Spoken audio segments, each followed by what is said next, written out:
exhibition represents the first major museum show of Vancouver Hornby Island artist Tom Burrows. Tom's work enacts a seminal contribution to the development of contemporary art in Vancouver and has always issued from his mutually implicated roles as artist, educator, and activist. Since the 1960s, Burrows' work has reflected on the connections between spaces of political and artistic material practice. His home and sculptural works on the Maplewood Mudflats, his documentation of squatting and homelessness, and his abstract works all address ways in which socially meaningful forms emerge out of engagement with the spatial and the material. Today, in two distinct panels, we will be focusing on the question of spatial transformations and of art and contested space in Vancouver. Many cities find themselves in a state of flux, but few have Vancouver's heightened self-awareness of and preoccupation with its own urban condition and evolution at a dizzying pace. From public discourse about becoming greener to referenda about evolving mobility and access, Vancouver continues to reinvent its engagement with space and sight. In the mid-1970s, Tom Burrows traveled from Europe to North Africa and Asia, documenting squats. In his words, sculpture of concrete, sculpture of dreams, as both a sociological and an aesthetic project. Squat Doc, the project that emerged from this research, is a phototextual documentation of squatting from the Maplewood Mudflats to several European cities, Amsterdam, Copenhagen, London, Rome, Paris, the North African towns of Lorna and Gorma, the Asian cities of Mumbai, Calcutta, New Delhi, and Bangkok. It is a work that embodies Burrows' utopian ambitions of inclusiveness and participation. Squat Doc identifies and studies artistic and material forms of squats as art, and through it, Burrows mines the relationship of aesthetics and politics. It defines and represents the spatial, corporal, and economic aspects of housing as sculpture. As an integrated work, a finished visual and textual document, it is completely portable in an old suitcase, which is also exhibited as a demonstration of economic efficiency and reuse of materials. Squat Doc exemplifies Burrows' utopian ambitions. It affirms and represents the solutions that communities generate in response to their own experiences and delineates an international network of these communities. In this way, it draws upon the utopian possibilities of the quotidian. It documents the impact of people's everyday lives on architectural form. The Squat Doc also demands a recognition of squatting as art. The work was shown during its production to elicit feedback from its subjects in London, Amsterdam, and Berlin. The finished work was shown at the Western Front in 1978 and as a sculpture and photograph installation in the gallery of the Krasny Community Center in the downtown east side of Vancouver in 1983. Burrows' work, from his house on the Mudflats to his house on Hornby Island, interrogates housing as a system, one that is part of global systems. It is an attempt to map concrete material solutions at a number of different sites. It addresses the problem with the relationship of land to capital as property and represents the concrete and material consequences of these relations. Burrows established this in his contestation of the property on which his shack was built on the Mudflats, and it became a theoretical framework guiding the production of Squat Doc. We've had a number of generative discussions as part of our conversation series of developing this term. The two themes were claims to nature, competing epistemologies, and contested spaces, forms of justice and activism. And I am reminded here of Trevor Barnes's remarks. Trevor, UBC professor of geography, invoked a Thoreauvian palimpsest, thinking of that iconic cabin in the woods and its relationship to both Thoreau's and Burrows' acts of resistance regarding political authority and natural ecology. And I quote from Professor Barnes. I thought of Thoreau at Walton Pond, and of course 30 years earlier than Tom's move to the Mudflats, but at the same location, was another squatter, the British writer Malcolm Lowry, who had his own shack off the Dollarton Highway. In Tom's case, there was an interesting wrinkle created by the particular geographical location on which he chose to build his house. Under Canadian law, private property stops at the high tide mark. It becomes the line in the sand separating a commodity from a non-commodity. His house was below the line. Although he built what seemed to be a commodity, a house, he could never sell it even if he wanted to because he didn't own it. But no one owned it. Because of the location of Tom's house, it could never be for exchange value, only for use value, for the usefulness of art. Maybe that's why the state stepped in as it did.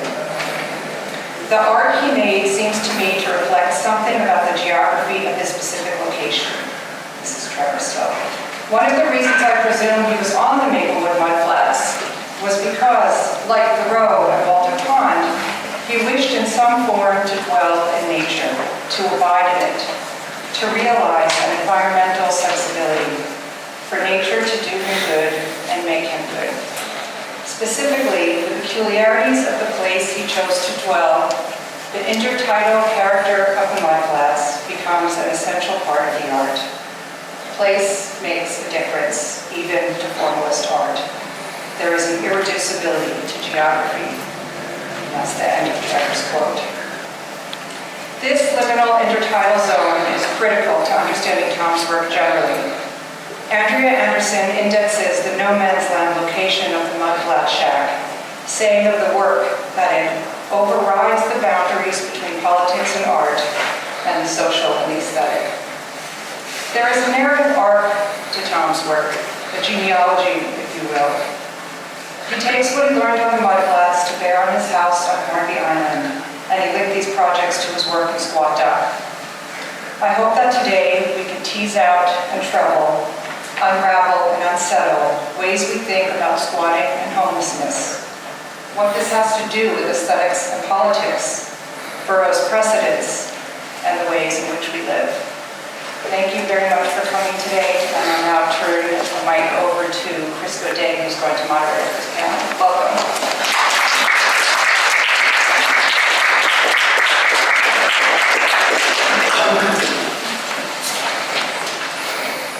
Hi, I'm Chris Godet. I'm Programs and Exhibitions Assistant at the Gallery.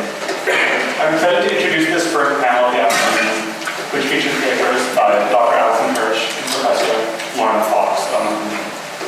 The panel is loosely organized around the theme of spatial transformations.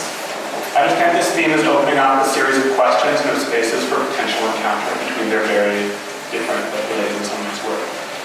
Among those questions, how might interventions, for example architectural or legal interventions, into landscapes enable their emergence or persistence as socially meaningful spaces? Spaces such as homes, communities, sites for performance and belonging. How may these kinds of spaces be enabled and also threatened by movement? Movement in the form of migration, of choreography, of historical and economic change. This is an opportunity, I think, to sort of bring these two sets of work together under those related questions. In terms of the format, there will be two papers with a brief question period following each paper, about 10 minutes each. And following all of that, then we'll open the floor to questions with both the papers or really the speakers into conversation. So, I'll introduce first Dr. Alison Hirsh. I'd love to introduce Dr. Alison Hirsh. Did I read?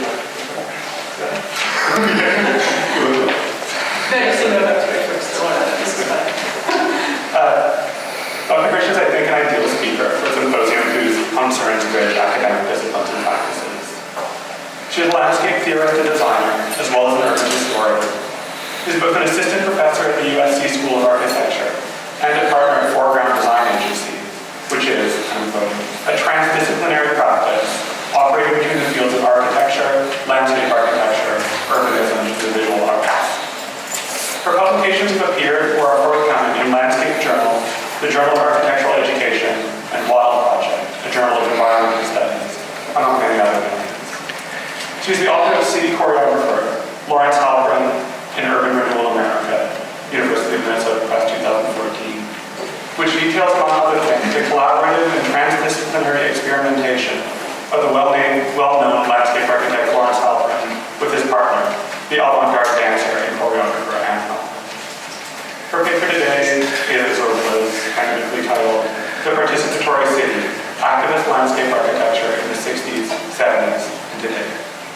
join me in welcoming Barbara.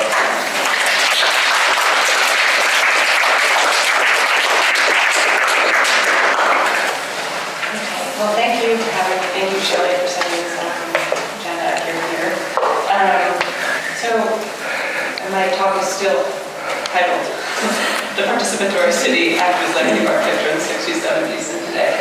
I'm going to be addressing the work of two landscape architects today, Lawrence Halprin and Carl Lynn. And they were working in the United States, yet within a relatively similar socio-political context as Tom in the 60s and 70s.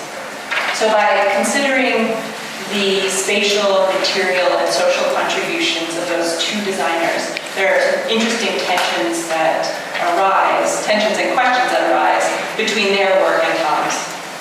I'm going to be culminating the talk by addressing how Halprin and Lynn's methods of practicing landscape architecture and urban design, the aim of which was to create socially meaningful places, might inform contemporary approaches to structuring the city. So my talk is not about housing or squatting explicitly, but about public space and shifting appropriations and occupations of the city. So with private money backed by federal programs pouring into suburban construction after World War II, most American landscape architects focus their professional attention on the residential market and amenities to support it, such as shopping malls, schools, etc.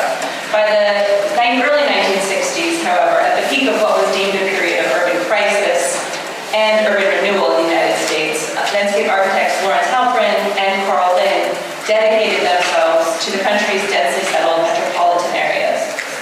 By attempting to restore the experiential richness and social ties of the inherited city as a dynamic stage for public interaction and exchange, their efforts paralleled many of the critical reactionaries who launched a resistance against what William Holly White called, quote, the assault on urbanism. And part of that assault might be attributed to planners of the renewed city who guaranteed increased open space as a cure for crowded slum conditions. Yet, such, quote, open spaces typically embody the kind of deadening vacuity the term implies. Critics such as Wolf and Eckert noted that, quote, the open space that is to provide air and light for good physical health we now find helps breed poor mental health for the visual desert and the social desert as well. Its deadness stifles the stimulation of chance encounters and the warmth of human contact. So what you're seeing here in the slide is actually from a study that Lawrence Halprin and Associates did in the 60s of urban renewal projects in New York. And so you see the sort of figure-ground relationship from the dense fabric of Manhattan to the public housing towers that were situated in the portions that were cleared as part of slum clearance efforts. And then Lawrence Halprin and his associates' proposal to sort of re-stitch the city back together.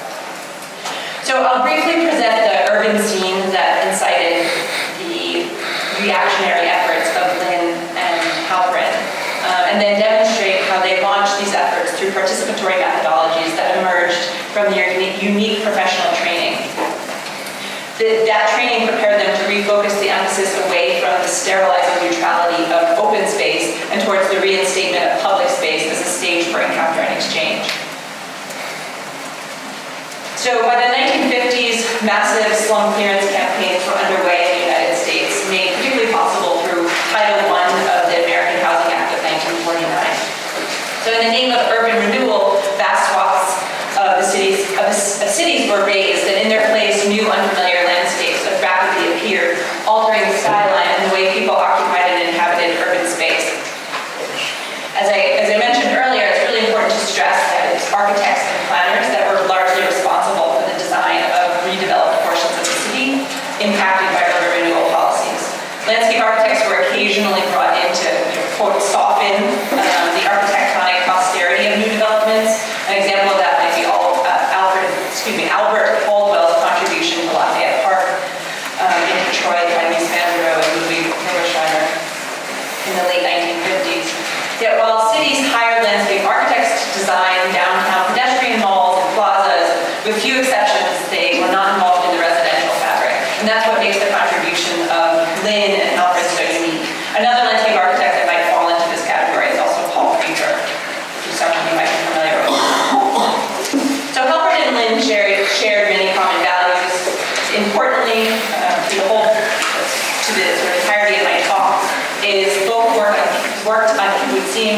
in Palestine in their youth as part of the Zionist movement. And the collective ideals, egalitarianism, and communal structure of these experiences inspired a shared sense of purpose and a close relationship to the land, and really no doubt have contributed to the participatory ideologies of both designers later in life.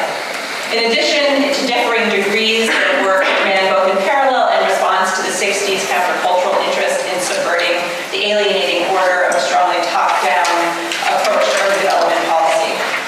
Also, like Tom, both were highly engaged in the process of their art form, rather than exclusively or explicitly in the final result. And I will sort of emphasize to varying degrees there. It's interesting to note that Halpern actually worked within the institutional structures to sort of push the bounds from within, and Lynn worked, like Tom, sort of in response to those institutional bounds. So I'm going to start by talking a little bit about Halpern's work. Some of you might be familiar with him. He's one of the most influential landscape architects of the 20th century, and he's most widely known in the U.S. for the Franklin Delano Roosevelt Memorial in Washington, D.C., and the Sea Ranch in Northern California. Yet I argue in the recently released book that Chris mentioned that it's his creative process that was derived in the 1960s from experiments in choreographic scoring that represents his most noteworthy contribution to the city and understanding its spatial politics.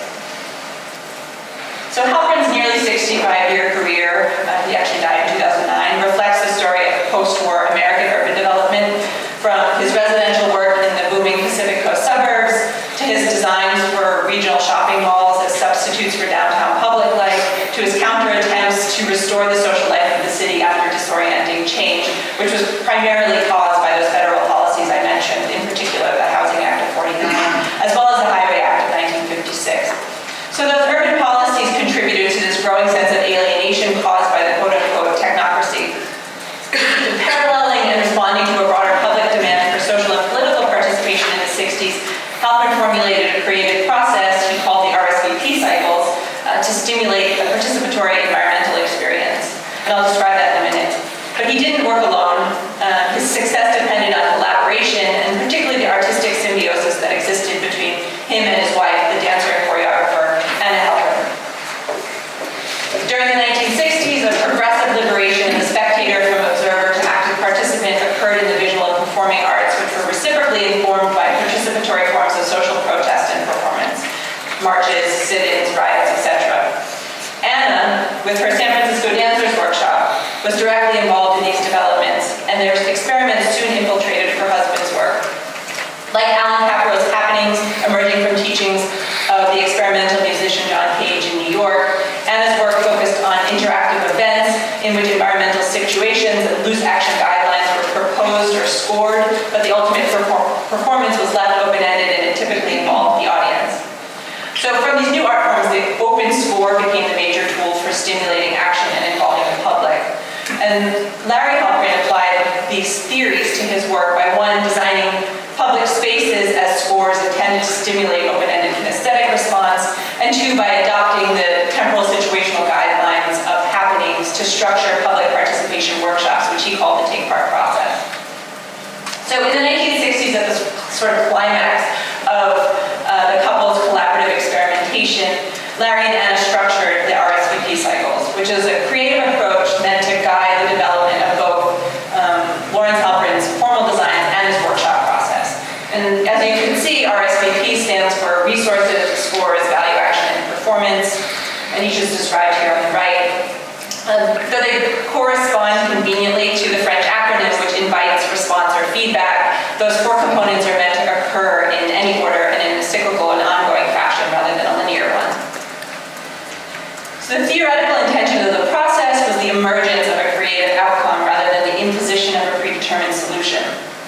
And scores as spatio-temporal guides that structure the unfolding performance are most fundamental to achieving that aim. Scores imply time, process, and change, thus challenging the modernist desire to control and order urban space by imposing reductive formulas usually applied in totalizing and fixed master plans. And that's really the sort of juxtaposition that Halpern's presenting here in one of his sketches, the sort of master planning approach to urban development and the sort of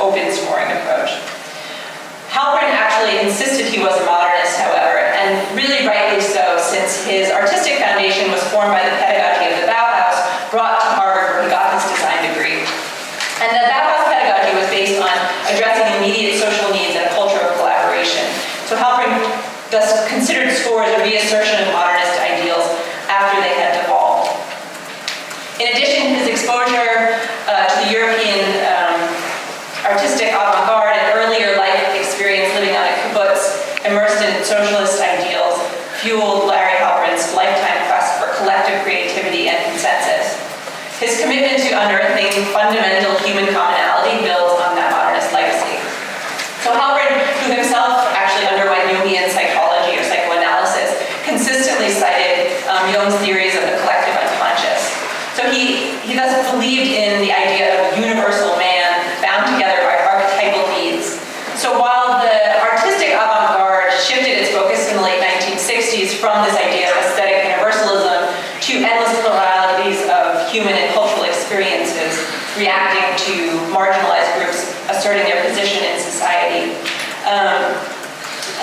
Halpern continued his search for universal or immutable forms of expression, which is unlike Anna, who started to sort of incorporate that shift into her work. Larry's insistence on the universal or immutable had impact on his work and its influence, and I'll address that in a minute. So my book on Halpern is broken down into two parts: build work and community workshops, as a way of sort of clarifying and distinguishing his two applications of choreographic scores, or the two ways he impacted the shape and shaping of the American city. By engaging the body in his participatory environments, Halpern and his associates attempted to reorient people in all their sensory immediacy to their surroundings, which have become characterized by placeless development emerging with unrelenting sameness across the nation. Yet rather than insert parks and plazas as palliatives, Halpern's project acts both as operative infrastructure, tying the city together in a continuous matrix, as well as equally dynamic counterpoints to the dramatically shifting urban surrounds. In his build work, to try and keep his scores open, Halpern adopted the notion of archetypes to stimulate sensuous participation and kinesthetic engagement in the environment. And he found those in eternal forms of humans' common origins in nature and natural forces of creation, which he considered a binding force. So he thus used the, quote, archetypal precedent of natural processes, such as erosion, deposition, and the behavior of water as his primary design vocabulary. By making nature's processes palpable and its rhythms visible, Halpern felt confident that his designs would contain the communicative power to resonate through a culturally diverse public and universally invite interaction. I'm not going to spend too much time on the build works. I actually want to get to the workshops. But in terms of his impact on the physical structure of the city, one good example of his use of the idea of open scores and this archetypal vocabulary of natural form making is a proposal and build implementation for Portland, Oregon, in the South Auditorium Urban Renewal District, just south of downtown, where he presented this sequence of both larger nodal spaces interconnected by pedestrian pathways. And the sequence itself has the visitor undergo this sort of ecological narrative as you move through, following this course of a young stream bed as it moves through its mountain landscape. That's then transmuted into the urban context using very urban forms. So here you actually see, for instance, the beginning of the sequence is you see the source fountain, which was meant to represent a small, sort of modest mountain spring. As you move through the sequence, the spring builds sort of gravitational force, meeting other springs, and starts to pour through Lovejoy Fountain, which is very much determined by his studies of the High Sierra and the local Cascade Mountain Range. And here you actually see a view of the sculptural form of that mountain cascade. And then interconnected through the sequence to Petty Grove Park, which was meant to represent the wooded foothills, and ultimately the very dramatic auditorium forecourt, where water actually pours over 18-foot cliff face, meant to be reference powerful falls of the nearby Cascade Mountains and the heavy flow of the Columbia River, whose elevation drop over a short distance serves as a major source of hydroelectricity in the region. And it's actually interesting to note that the opening day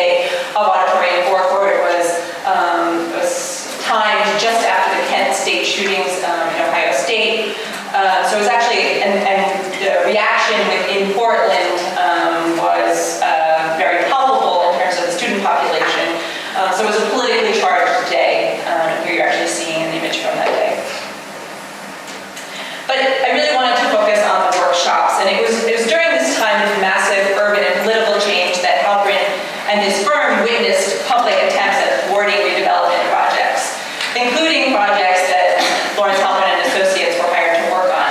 So in response, the firm formulated the Take Part process in 1970 to stimulate citizen participation in environmental design.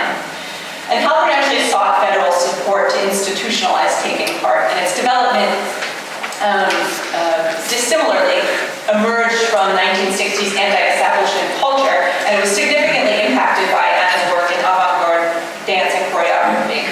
So as I mentioned, Anna with Larry developed the RSVP cycles, the creative framework that informed both his physical designs and his participatory process. And in this case, the Take Part workshop participants were carefully chosen by the firm after intensive resource gathering to determine a suitable microcosm of the community or those that would be affected by change.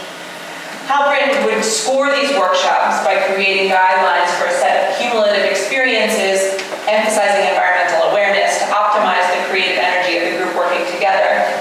And that always began with an awareness score, which is typically called a city walk, in this case an experience map, to get participants immediately interacting with their environment. The cumulative activity scores to be performed, or P in the cycle, by the workshop members were deliberately choreographed in a sequential and progressive manner to build up a mutual foundation for the diversity of participants. And because participants were chosen as a community cross-section, many did not share a common background. Therefore, the activities scored for the 2 to 3 day workshop were intended to foster a shared experience from which a group could develop a, quote, common language of environmental awareness and move forward in a collective way. And what you're seeing on the right is feedback and sharing sessions, so under the category of value action, or V in the cycle, which would facilitate communication among the participants so that a consensus could emerge. And Halpern was not interested in compromise, but rather hoped the process of shared experience, common language, and communication would generate a collective understanding that would enable a consensus plan agreeable to all. Halpern's use of the word creativity in the context of taking part, which he described as a workshop approach to collective creativity, implied active involvement in the generation of ideas not encumbered by social or cultural inhibitions, but based on intuitive immediacy. So that idea most certainly developed out of Anna's work and her experiments with the developing field of Gestalt therapy with Dr. Fritz Perls. And just prior to Anna and Perls' first meeting in 1964, Perls had been in California at the Essex Institute in Big Sur developing his Gestalt theories by reading the emotions through bodily movement and studying the mind and body as an integrated whole. Gestalt therapy's cultivation of an awareness of the immediate presence and its non-interpretive approach appealed to Anna, who recoiled from the modern dance practices on the East Coast led by Martha Graham, whose style Anna considered, quote, portraying, not being. And Perls and his followers, thus working with Anna, contrived experiments that would lead to greater environmental, emotional, sensory, and bodily awareness, so enabling one to experience situations more immediately and thus more authentically through trained liberation from inhibitions, stereotypes, fears that had been culturally and socially constructed in the past. Larry Halpern attempted to capture some of that authenticity by asking for immediate sensory, emotional, or kind of gut-level response so that his workshop participants could directly confront their environment on common ground. And in a proposal for community workshop funding, the firm states, quote, each man is limited to his own experience. He relates just to the problems that impinge on him and rarely understands the interlocking system of problems and solutions. A suburban executive may experience the city as an automated traffic pattern. The ghetto dweller's world may be defined by the public transportation system. Opportunity must be provided for the citizens to experience the other factors in the environment, including other people's experiences. So his workshop thus choreographed participants through the sort of world of others. So taking part developed out of experiments that Anna and Larry conducted together. In 1966, combining the culture of participation with their interest in collectivity, they organized the first experiments in environment, which were multi-day collaborative workshops involving dancers, designers, performers, visual artists, musicians, writers, psychologists, teachers, to investigate what they called theories and approaches leading to integrated cross-professional creativity. And it was from these experiments that Halpern applied lessons that he learned to his work in the public arena. So just to give you a sense, very briefly, I'll go through 2 of the 24 days of the workshop. But day 1 was called City Map, and it became the sort of prototype for all the urban awareness or city walks in subsequent Cape Park workshops. City Map served as this urban awareness experience in downtown San Francisco. The participants were instructed to be at specific places at specific times and were given guidelines for how they should perform or behave in each one of those locations. So what you're seeing on the right is actually sort of choreography of each of the participants. It was scored to guide the participants along these predetermined tracks so that each person's time in each place was varied from the next person's. And the group was therefore in constant flux, except at 3 p.m. when all 40 participants rode to Union Square to the sound of chimes and faced the sun. Day 2 was situated in Marin, and it included what was called Trailsmith, for which the participants were asked to join hands and perform the movement score blindfolded in order to gain, quote, a direct experience of the kinesthetic sense in space. And so after Trailsmith, blindfold walk had the group walk through the woods blindfolded, holding onto the shoulder of the participant directly in front. And the intention, again, was to heighten the other senses. So those kinds of sensitivity walks and other awareness activities were carefully scored as a means of developing a deeper environmental perception and kinesthetic sense. Halprin applied his lessons learned in these experiments to his work in the public arena, though the realities of working within a sort of true demographic cross-section in the urban context of those tumultuous decades clearly presented a different set of challenges. I don't have time to break down the actual application of the process in sort of real on-the-ground project, but some of the images you were seeing were from the Take Part process in Cleveland, Ohio, which was just after the Huff riots of the 1960s. So here you see the overall score. The resource gathering phase began with this urban diagnosis, this sort of generation of a community cross-section, really so that the firm really emphasized a suitable number of African Americans, and a number of scores that were very much derived from the experiments and environment. This is actually an image of a hypothetical city called Clintonia. So the participants were asked to become citizens, role play as citizens of this hypothetical city, and plan the city according to those roles. And it ranged from sort of business owner to homeless resident and so on. So and here you see the sort of awareness activities scored throughout the city to generate. This is actually an interesting document. It really demonstrates just how choreographed these walks were. On the right-hand side, you see the kind of experience the firm hoped that participants would have, whether it was views or about movement or about sort of the spatial condition of the city. So it's really intended to create sort of diversity of experiences. Drawing activities, consensus summary, which are often very generic, which I really note in the book, and ultimately how that led to a community plan. So as I mentioned, one of the primary motivators of the Take Part process, as it's presented in theory, is the generation of what Larry and Anna called collective creativity, or the premise that the creative potential of diverse individuals can be, quote, unleashed and enhanced when they interact in groups. According to the firm, participants in the workshops were not to lose their individual identities for the sake of the group. Instead, the collaborative process was supposed to maximize the participants' diversity as a creative force. As Anna explains in her chapter in the book Taking Part, she says, quote, in most performance companies, especially dance, diversity is replaced by uniformity. Everybody learns to dance like the director or choreographer. Everybody is supposed to be young. Everybody pretends he is heterosexual. Blacks in white companies have to move like whites or form their own all-black companies, but people are not the same. Cohesion is not the same as uniformity, and the melting pot is not our ideal. Yet while Anna Halprin welcomed the pluralism that defined the evolving avant-garde in the 1970s, Larry Halprin remained somewhat insistent on the possibility of unearthing a single collective or consensus, again bound by these archetypal needs. Beginning in the late 1960s, Anna began working with specific marginalized groups, eventually including those infected with HIV, as well as elderly groups, which you're seeing here. With race riots erupting in cities across the nation, causing mass flight of the predominantly white middle class to the suburbs, racial tensions largely instigated what was referred to as the acute urban crisis. And Anna became increasingly focused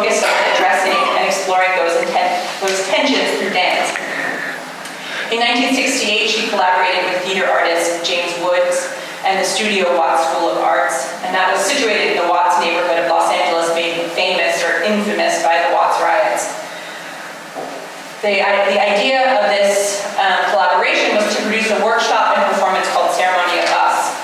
For 5 months, Anna spent Saturdays in Los Angeles with an all-black dance group created upon her request by Woods, and her counterpart all-white group in San Francisco worked separately with Anna until the two groups came together for the 10-day event in Los Angeles. The charged, quote, physical conversation they performed addressed the complexities of racial dynamics on a personal and political level, exploring stereotypes, sexual territories, how cultural values inform movement. But I really want to note, in contrast, that Larry Halpern did not directly confront racial tensions or even the specificities of ethnic difference in his take-part process, despite the fact that he was deploying the take-part process in cities that only very recently had been subject to pretty significant race riots. So I wanted to propose that besides Halpern's relatively controlling personality, the only flaw in his process is, again, his belief in the idea of a universal human bound together by archetypal needs. A belief that is perhaps naive, but appropriate to his background, particularly the early exposure to the collective and communal ideals of the kibbutz he helped found, and his design training under individuals like Walter Gropius and Marcel Breuer, who sought standardized solutions to widespread social challenges. Rather than acknowledge the American reality of multiple publics and endless plurality of experience, Halpern relied on this idealistic belief in our common humanity and the ability to unearth this common bond through the experience-based process. So perhaps more similar to Tom's work would be the work of the landscape architect Carl Lynn. And though Carl Lynn had a thriving private practice that climaxed his involvement in the development of the Seagram building in New York City in the 1950s, he soon abandoned it to explore how landscape architecture could serve a broader social cause. Facing Nazi persecution in the 1930s, his family had been forced to flee Germany for Palestine, where, like Halpern, he helped found a kibbutz. Yet, Lynn ultimately rejected Zionism because of what he deemed its exclusionary and often repressive ideology. Having experienced traumas of persecution and displacement himself, he decided to study psychoanalysis in Switzerland, and then he immigrated to New York in 1948 to study the body-oriented therapy of Wilhelm Reich. I heard some laughs, but I don't know if you're familiar with a very provocative figure in psychoanalysis. With a background in agriculture and gardening, Lynn ultimately entered what he called the healing professional landscape architecture. So while in private practice in the 1950s, he largely made his living in the burgeoning American suburbs, creating what he called retrospectively landscapes of affluence and isolation, particularly for women and children who had little access to collective space, compounded by the loss of extended family networks and the kind of multi-generational support he recognized in pre-industrial American settlement and on the kibbutz. In 1959, he accepted Ian McHarg's invitation to join the Faculty of Landscape Architecture at the University of Pennsylvania. And it was at Penn that Lynn developed his concept of the neighborhood commons in response to the physical conditions of ghettoized environments and the disruptive effects of urban renewal programs on the urban poor and predominantly Black. Through various neighborhood organizations he helped found or helped establish, he devoted the 4 decades of his remaining career to developing commons nationwide. The commons became a kind of squatter public space for neighborhood residents. Taking advantage of a 1959 ordinance that made it possible for the city of Philadelphia to acquire tax delinquent properties and lease them to community organizations, many of Lynn's commons were built on vacant lots that were tangible reminders of municipal neglect. With local residents, Lynn and his University of Pennsylvania students transformed these lots into gathering places meant for, quote, extended family living based not on blood relationships, but on mutual aid and intergenerational support that would generate the growth of a neighborhood community. And that was in stark contrast to his landscapes of isolation mentioned earlier. For the pilot project, Mellon Commons in North Philadelphia, which was dedicated in 1961, Lynn and his students initially took a community resource inventory to find out what skills people had, what tools they owned, and how people in that neighborhood used or appropriated open space.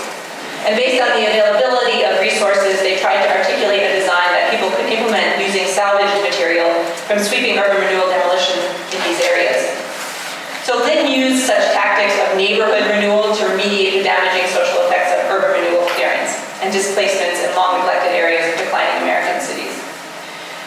In an essay called Reclaiming the Commons, which Lynn wrote for New Village, which is a journal that was issued by the Architects, Designers, Planners for Social Responsibility, which he helped co-found in 1981, he clarified his use of the term commons, tracing it to pre-industrial societies throughout the world, and clearly building from his experience on the kibbutz. He says, in the days before mercantilism and industrialization, before private property rights were instituted, local people held the land in common and knew how to harvest, manage, and sustain the natural resources of forests, fields, and fishing grounds. Industrialization, with its focus on the production of cash crops for markets, displaced self-sufficient local economies, which were organized around communal management of the commons. So while he doesn't ever claim himself a Marxist, though he did actually spend a fair amount of time identifying strongly with Trotskyism, he passionately criticizes the alienation created by industrial capitalism, where labor becomes commodified and divorced from the fruits of production. Building a neighborhood commons became an opportunity for citizens to participate in the collective act of productive labor. According to anthropologist Melford Spiro, who is included in the preparatory material for Lynn's class, Community and Confrontation at MIT, the idea of the kibbutz was based entirely on, quote, the moral value of labor, specifically on the land, and, quote, as a uniquely creative act as well as an ultimate value. And that certainly persisted in Lynn's consciousness when developing his theories of community development. The ideals of collective labor for the production and management of common assets drove Lynn's establishment of neighborhood commons in major cities nationwide. Lynn additionally insisted, quote, a living city needs the omnipresence of its past. We need our ruins to give continuity to our urban life just as much as woods need their fallen trees for their self-perpetuation.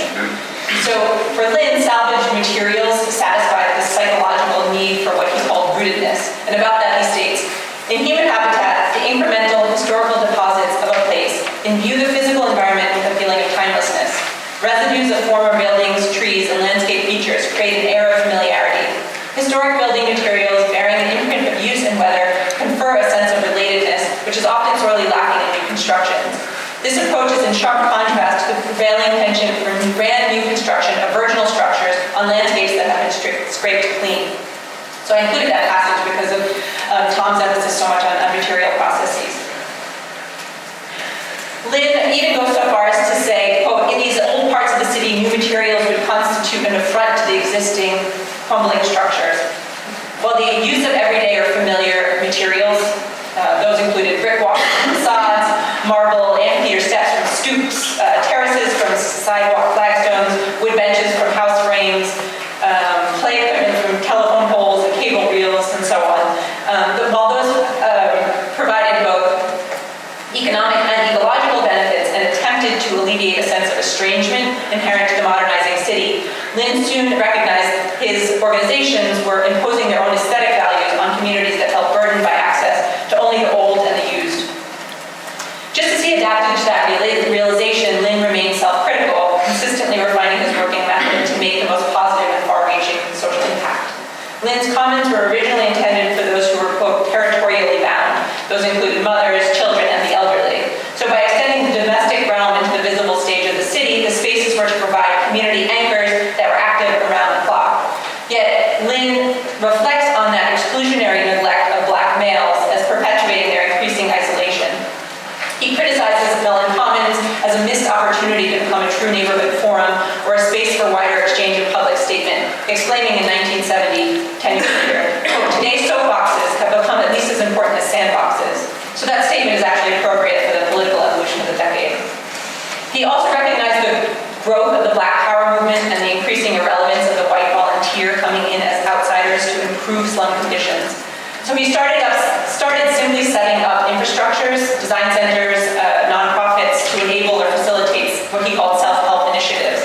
About these, he says, rather than focusing on the creation of finished products, we were much more intent on inspiring the establishment of neighborhood workshops, that is, process institutions, which ensure the growing participation of the community in the development of the environment.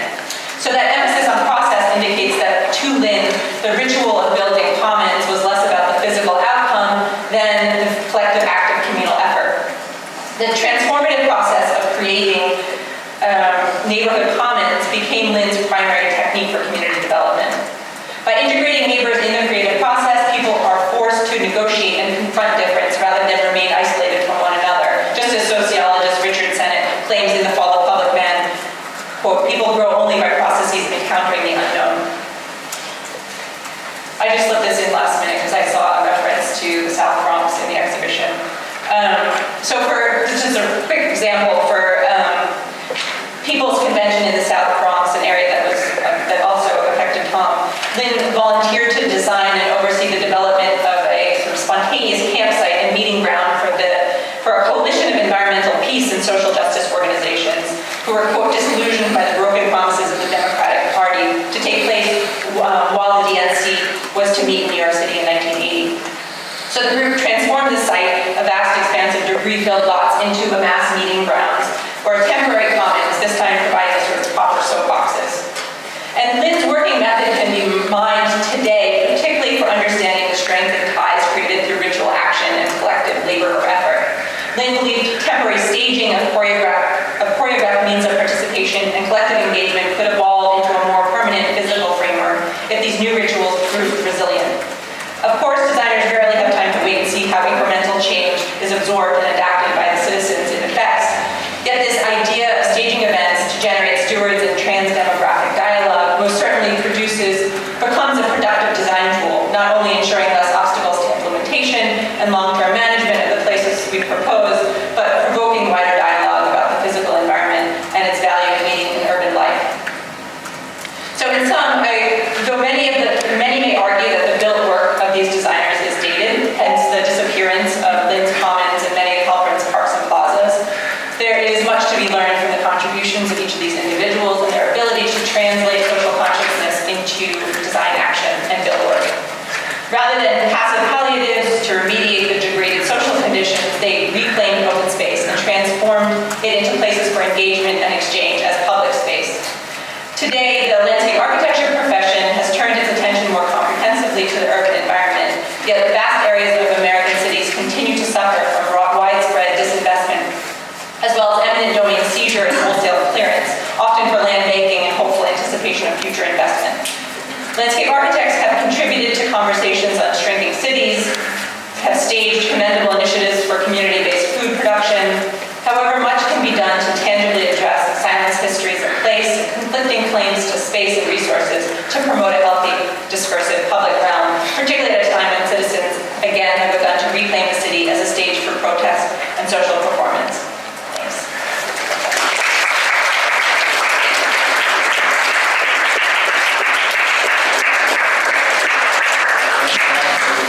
We have maybe 10 minutes to just take questions. Questions from anybody? I'm curious about authorship in relation to figures you spoke of. So, and it was really great to hear about them together. I'm listening to you. And so it seemed, I was struck by how much authorship Halpern maintained, through the scoring of these workshops. How much control? Authorship, yeah. And while you described that this time bottoms up, he provided infrastructure, right? He wasn't providing even the process aspect there. Maybe he wasn't.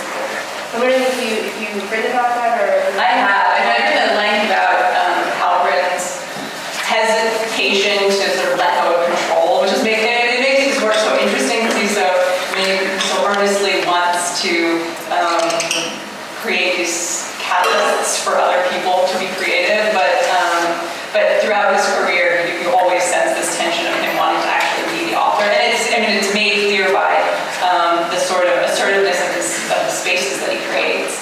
And he actually has a great diagram I should have included in the presentation of the sort of levels of choreographic control one can have, both in dance, but also as it applies to the physical environment. And he considered Portland, interestingly, one of his most open scores, the idea that he creates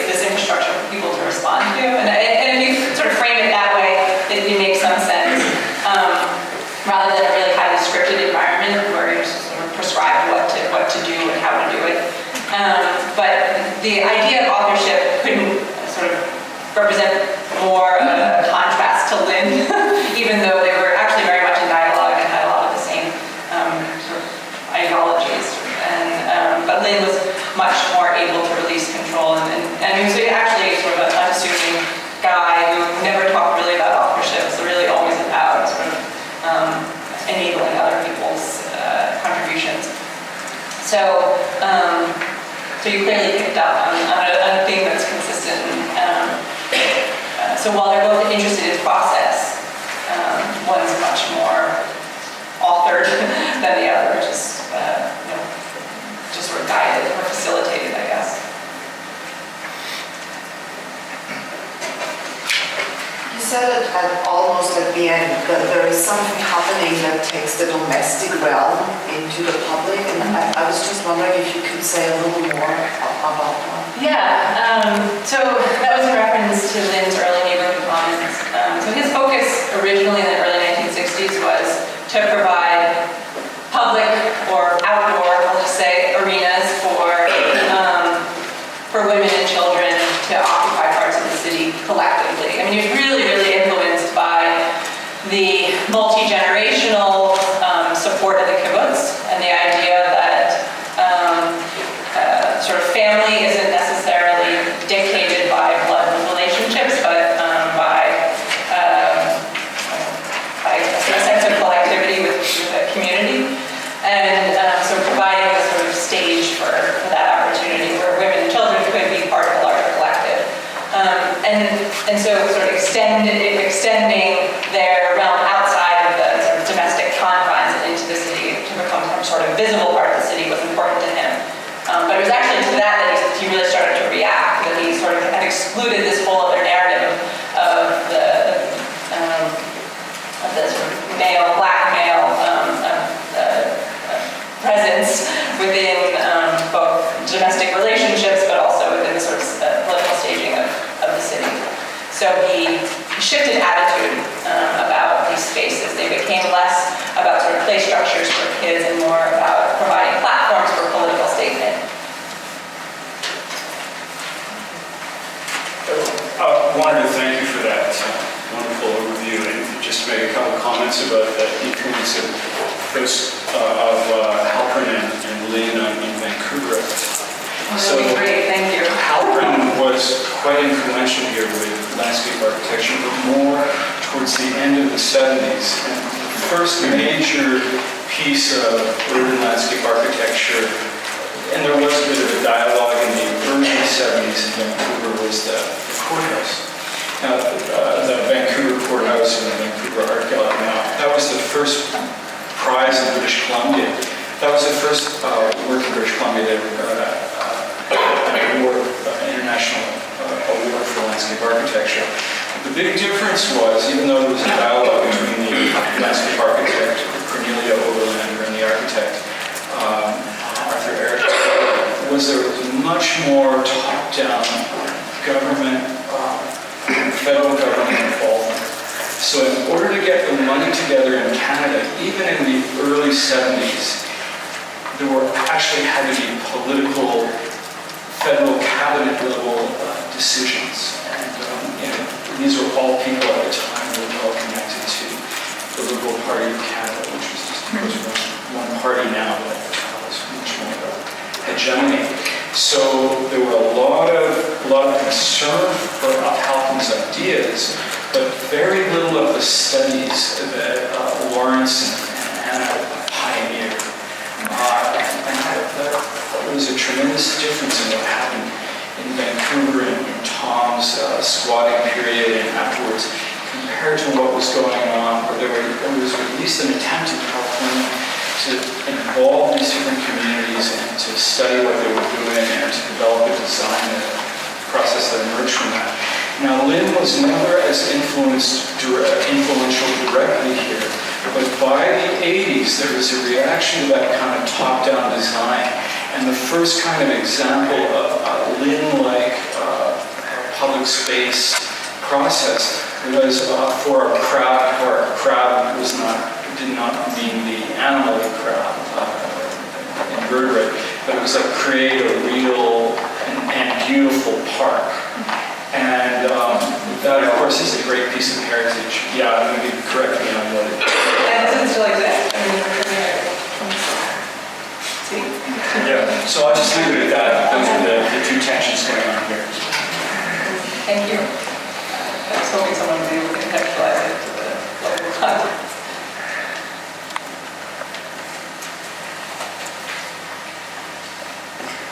I have a question.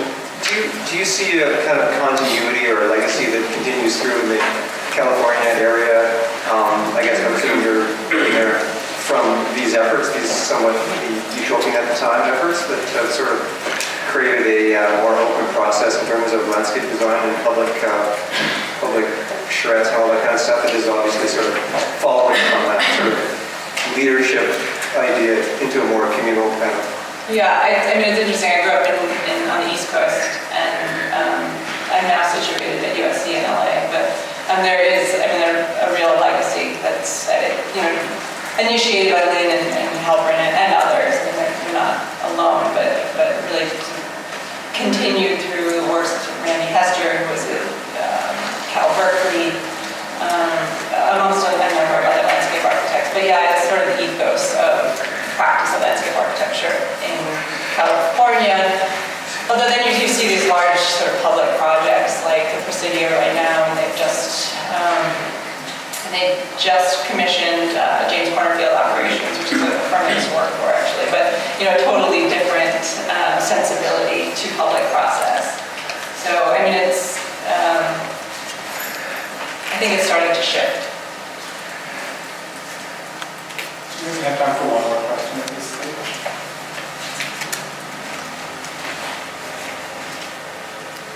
I may ask a question actually. I was just curious as I was reading the talk before, but what these two different landscape architects, how they're thinking about choreography and management of public space. I love to think about fewer design projects that are around controlling public space and the prevention, think about crime prevention through environment and design. Yeah, I mean, that's a great question, obviously, and it's interesting because, Lynn and Halperin are obviously quite different. A lot of Lynn's commons don't exist anymore, sort of the temporary, ephemeral nature of materials and so on, and even the sort of grassroots efforts that went into constructing them. But a lot of Halperin's spaces have been sort of deemed uncontrollable in a lot of ways. I don't know if people are familiar with that. I mean, they get taken over by homeless, or they provide spaces for the sort of uncontrollable activities or illicit activities that could occur in public space, and have been demolished for that reason. So and reconceived as open sight lines with security cameras. I mean, all the typical American ways of surveilling public space. So I mean, so there's been a real shift. I mean, where's the question going? Sorry.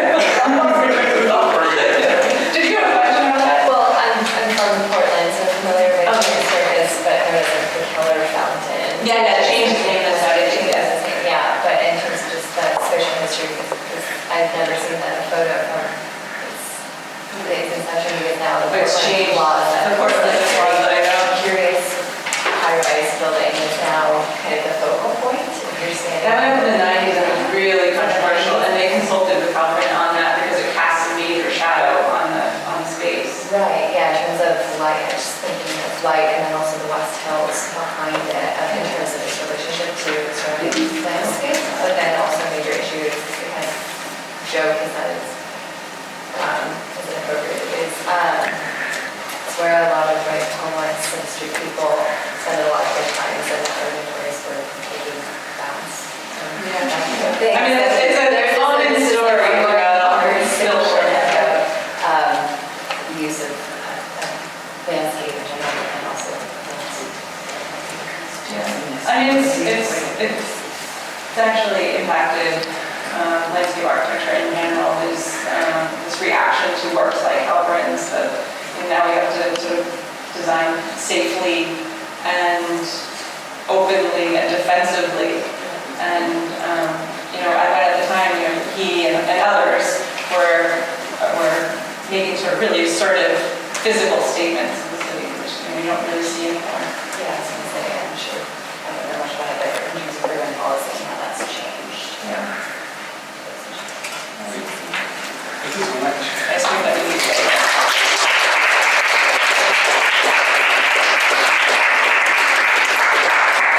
I'm pleased to introduce our second speaker, Professor Lorna Fox-O'Mahony. Professor Fox-O'Mahony is a professor of law at Essex Law School and executive dean of the Faculty of Humanities at the University of Essex. Did I get it right? Yeah. As this second title implies, her work has often been cross or interdisciplinary in nature or scope, bringing policy-oriented, socio-legal, and theoretical analyses to a range of property issues. Her affiliations, awards, and publications are too numerous and wide-ranging to list here, so I'll just name 2 books and allow them to apply a trajectory in between them. Her 2006 book, Conceptualizing Home, Theories, Laws, and Policies, is part of a body of work on the development of the legal concept of home, which is, and I'm quoting, often cited as laying the foundations for new approaches to the idea of home in law. More recently, she co-edited Moral Rhetoric and the Criminalization of Squatting, Vulnerable Demons, 2014. Part of her ongoing research and writing on the criminalization of squatting and properties person, for which today's talk will be. Her paper today is tentatively titled Squatting in the Shadows of a Strong Property Rights Regime, Outlaws and Outsiders in the Neoliberal State. Please join me in welcoming Professor Lorna Fox-O'Mahony.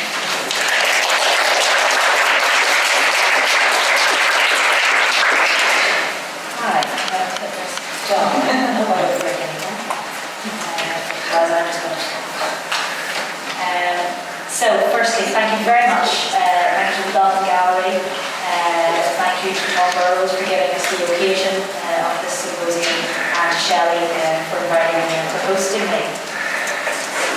I'm going to talk about squatting in the shadows of what in the UK has become an increasingly strong property rights regime. And my subtitle is Outlaws and Outsiders in the Neoliberal State. And the starting point for me is that the idea of squatting, the image of the squatter, the existence of squat communities, exert a powerful hold on popular and legal imaginations. 20 years ago, when I was in law school, the laws that govern adverse possession were widely regarded as most interesting part of the property law course. Now, while squatting refers to the act of unlawful occupation, adverse possession is the process by which squatters, through long use and occupation, build up rights in land that allow them to protect their use of the land, sometimes even against the original owner. We learned about how law recognised the value of land as a scarce resource, about how law recognised the productive use of land, about how law protected the squatters' long-term, peaceable and open use of the land over the paper title owners' neglect, their failure to make productive use, their failure even to supervise or steward the land, to the extent that 12 years could pass without the squatter's occupation being challenged, at which point legal rights will rise. Today, those laws and the ideas about land that they expressed have effectively disappeared from English legal discourse. Students in English law schools today learn about laws that speak a very different message about land, about owners, about squatters, and about communities. In less than 20 years, ideas about productive land use have been excised from English property law. Legal processes no longer pay attention to the organic material use of land, but rather to abstract, bureaucratic, registered rights. Squatters are no longer able to mature from outlaw and outsider to right holder and productive land user. Landowners are no longer required to use or supervise their land. In fact, the very act of squatting, which for centuries had been recognised in English law as a potential route to legitimate land ownership, is now, since 2012, a criminal offence, punishable by up to 51 weeks imprisonment and or a fine of up to £5,000. And landowners are no longer even required to act in relation to their own land. The land registry takes responsibility for the security of their title. And the police and crime prosecution service protect the property on the ground against squatters in the service of absentee owners. The criminalisation of squatting in England was notable for its extensive use of moral rhetoric to constitute political, economic, social and humanist existential threats around squatting. And this chimes with a newly constituted political concern across several European states with unlawful occupation of land. A prominent feature in this process has been the role of moral rhetoric, which is the subject of this book. Deployed by both the government and the media in shifting popular understandings and in turn shifting the legal nature of squatting from a private dispute between the squatter and the owner to criminal offence. The UK government described the creation of this new offence in a rhetoric of justice for homeowners. Rosenblum, who was then Minister of Justice, said, I quote, "For too long, squatters have had the justice system on the run and have caused homeowners untold misery in eviction, repair and clean-up costs. Not anymore. Hard-working homeowners need and deserve a justice system where their rights come first. This new offence will ensure that police and other agencies can take quick and decisive action to deal with the misery of squatting." Now, this moral agenda was fueled by and built on a media narrative that characterised squatters as organised gangs of thugs, layabouts and revolutionary fanatics, with the language of the UK media, parasites, invaders who steal people's homes. And this was underpinned by a misleading use of the rhetoric of home to implement a measure that in fact was focused on protecting vacant residential buildings. In doing so, the UK government was decisive and very deliberate in separating the act of squatting from problems of social inequality and affordable housing shortages, notwithstanding well-rehearsed arguments about empty properties and the lack of social housing. The government's emphasis on the wrongfulness of unlawful occupation, and I quote, "no matter how compelling or difficult the circumstances," defined all squatters, even those most likely to elicit public sympathy on the basis of their dire straits, as offenders deserving of retribution and punishment. By closing off debates about underlying social problems, about the ongoing crisis concerning access to affordable housing and about empty homes, about the role of stewardship responsibilities within the being of private property, the government clearly excluded any consideration of the competing moral claims of homeless squatters on the one hand and the owners of empty properties on the other. The picture was drawn in black and white. Property rights must be protected, no matter what the circumstances. Squatting is wrong, a criminal act, no matter what the circumstances. So in my talk, I want to think a little bit about what it means to be a property outsider in this moral universe. It's a necessary aspect of being human that all of us must be somewhere, existing in a relationship of dependence on land to give us a place in the world, somewhere to live and eat and sleep, individually, with our families, and in communities. From this perspective, the criminalisation of homeless, no-choice squatting addresses underlying problems of access to shelter only to the extent that the prison cell provides a temporary roof overhead. The impact of excluding and failing to attend to the urgent human and social needs of property outsiders was tragically brought home in England early in 2013.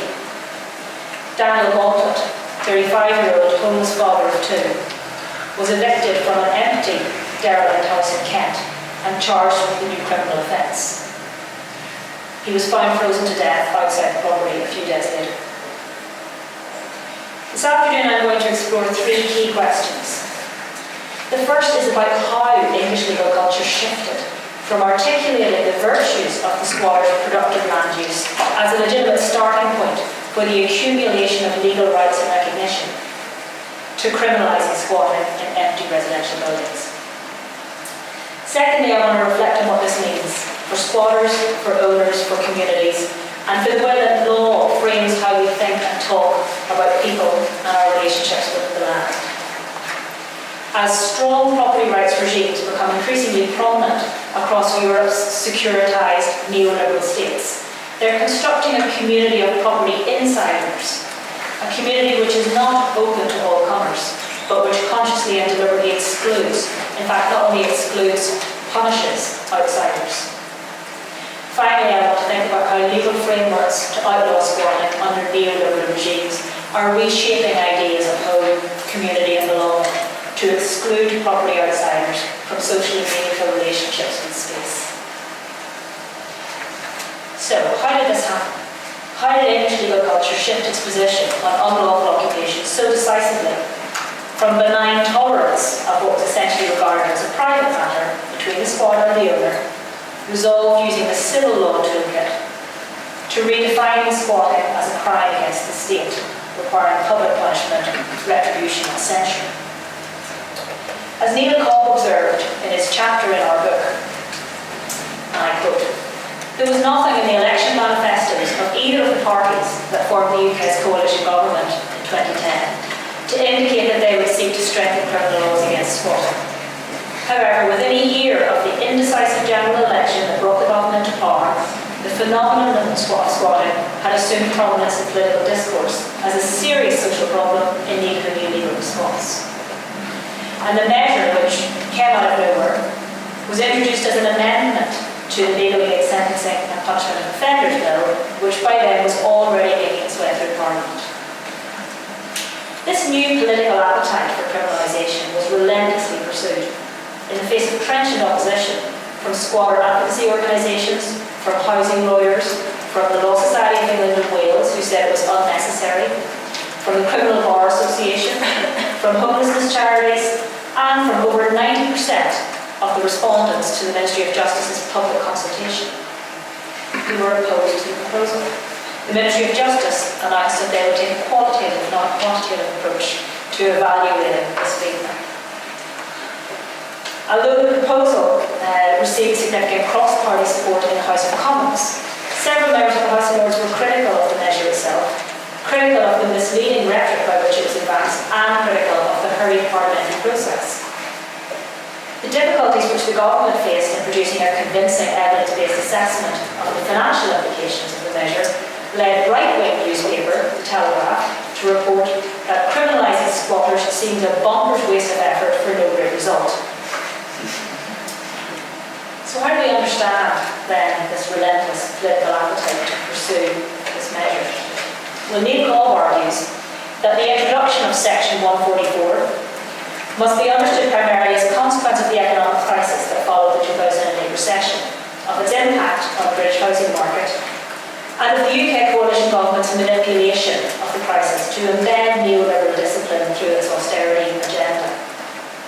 Characterising the squatter as representative of the precariousness of neoliberal hegemony, Cobb argued, I quote, "Section 144 was enacted primarily to neutralise the squatter's ideological threat and to shore up the legitimacy of neoliberal housing policy.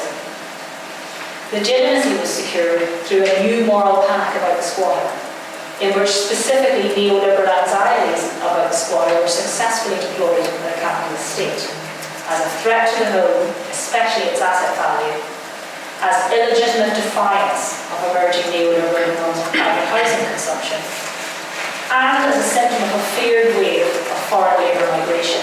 End quote.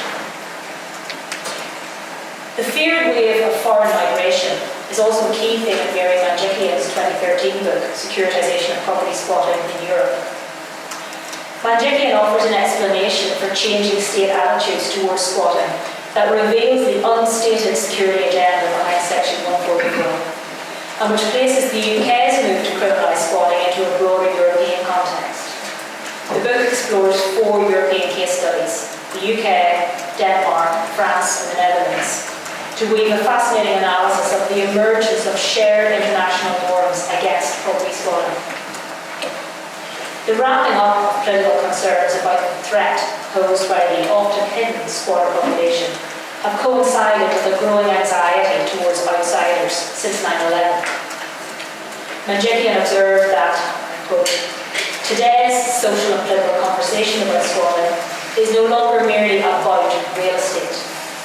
Rather, it's about questions of identity. Who belongs in our community and who does not? What should our community look like? End quote. The impact of being a property outsider, heightened through the conflation of insider status with neoliberal citizenship, is reflected in Manjikian's description of squatters as permanently excluded from citizenship. She says, I quote, "The community is regarded as permanently closed. It has a static identity that cannot adapt to receive all comers." In this paradigm, the assumption by the homeowner is that one's property and one's rights are something to be defended from outsiders. End quote.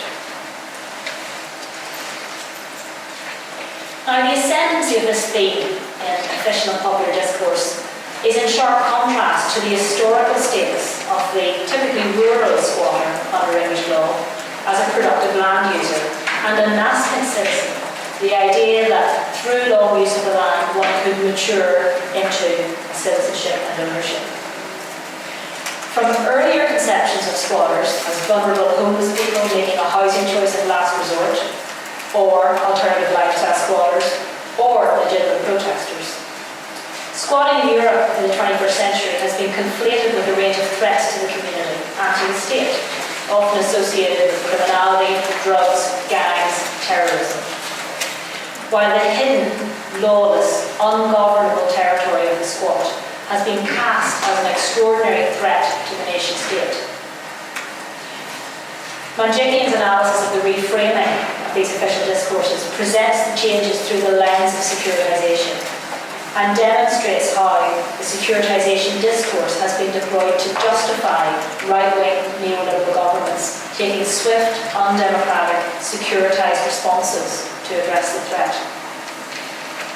Furthermore, as the race to secure property, communities and the state against the threat of squatter populations has spread across Europe, Manjikian argues that all nations have been pressured to participate if they are to avoid becoming uniquely vulnerable to transnational squatting. Nobody wants to be the last state left in Europe whose territories are unsecured. Now, from one perspective, any property owners in the audience might well be thinking that this securitization agenda, politically and intellectually, seems worlds away from the technicalities of land law and title registration. But now I want to talk about how, although we couldn't quite see this clearly at the time, the seeds for criminalisation were sown in English property law in the Land Registration Act 2002. And the core of the government's criminalisation strategy was the imaginative construction of unlawful occupation on strict lines of fault, the squatter at fault, and hardship to the landowner. These tropes first emerged in the reform of adverse possession law in the Land Registration Act 2002, a point that Neil Coughlin and I made in a pair of articles we wrote in 2007 and 2008. The characterisation of the landowner as not at fault, not responsible for the loss of their possession, has evolved through a series of legislative moves in recent decades. The historical common law tradition took a much less sympathetic attitude towards landowners who lost possession. Historically, owners who lost possession to a squatter were punished if they failed to take action within a specific period of time for sitting on their rights. And there were several practical, moral and economic reasons for this view.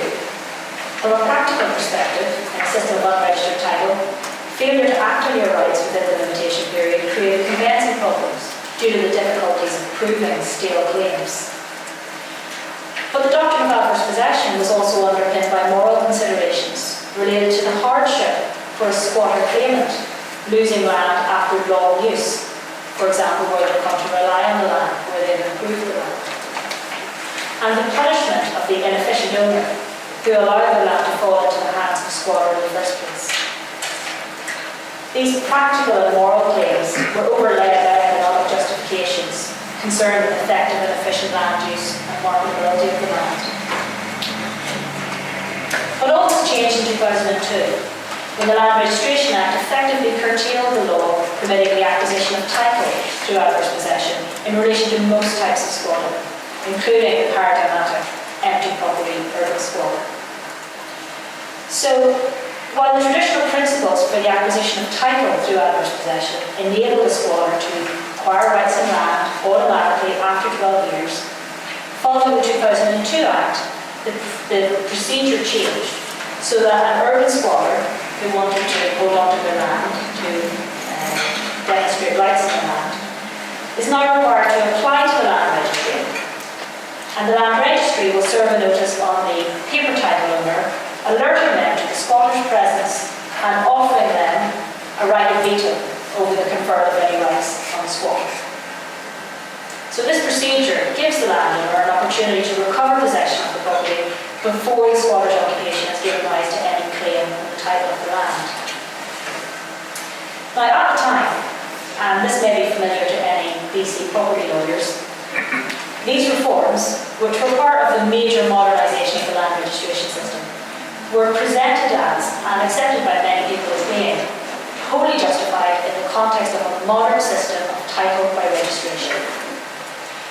But they also implemented a contentious moral agenda in relation to deliberate squatters and absent landowners, foreshadowing the criminalisation process.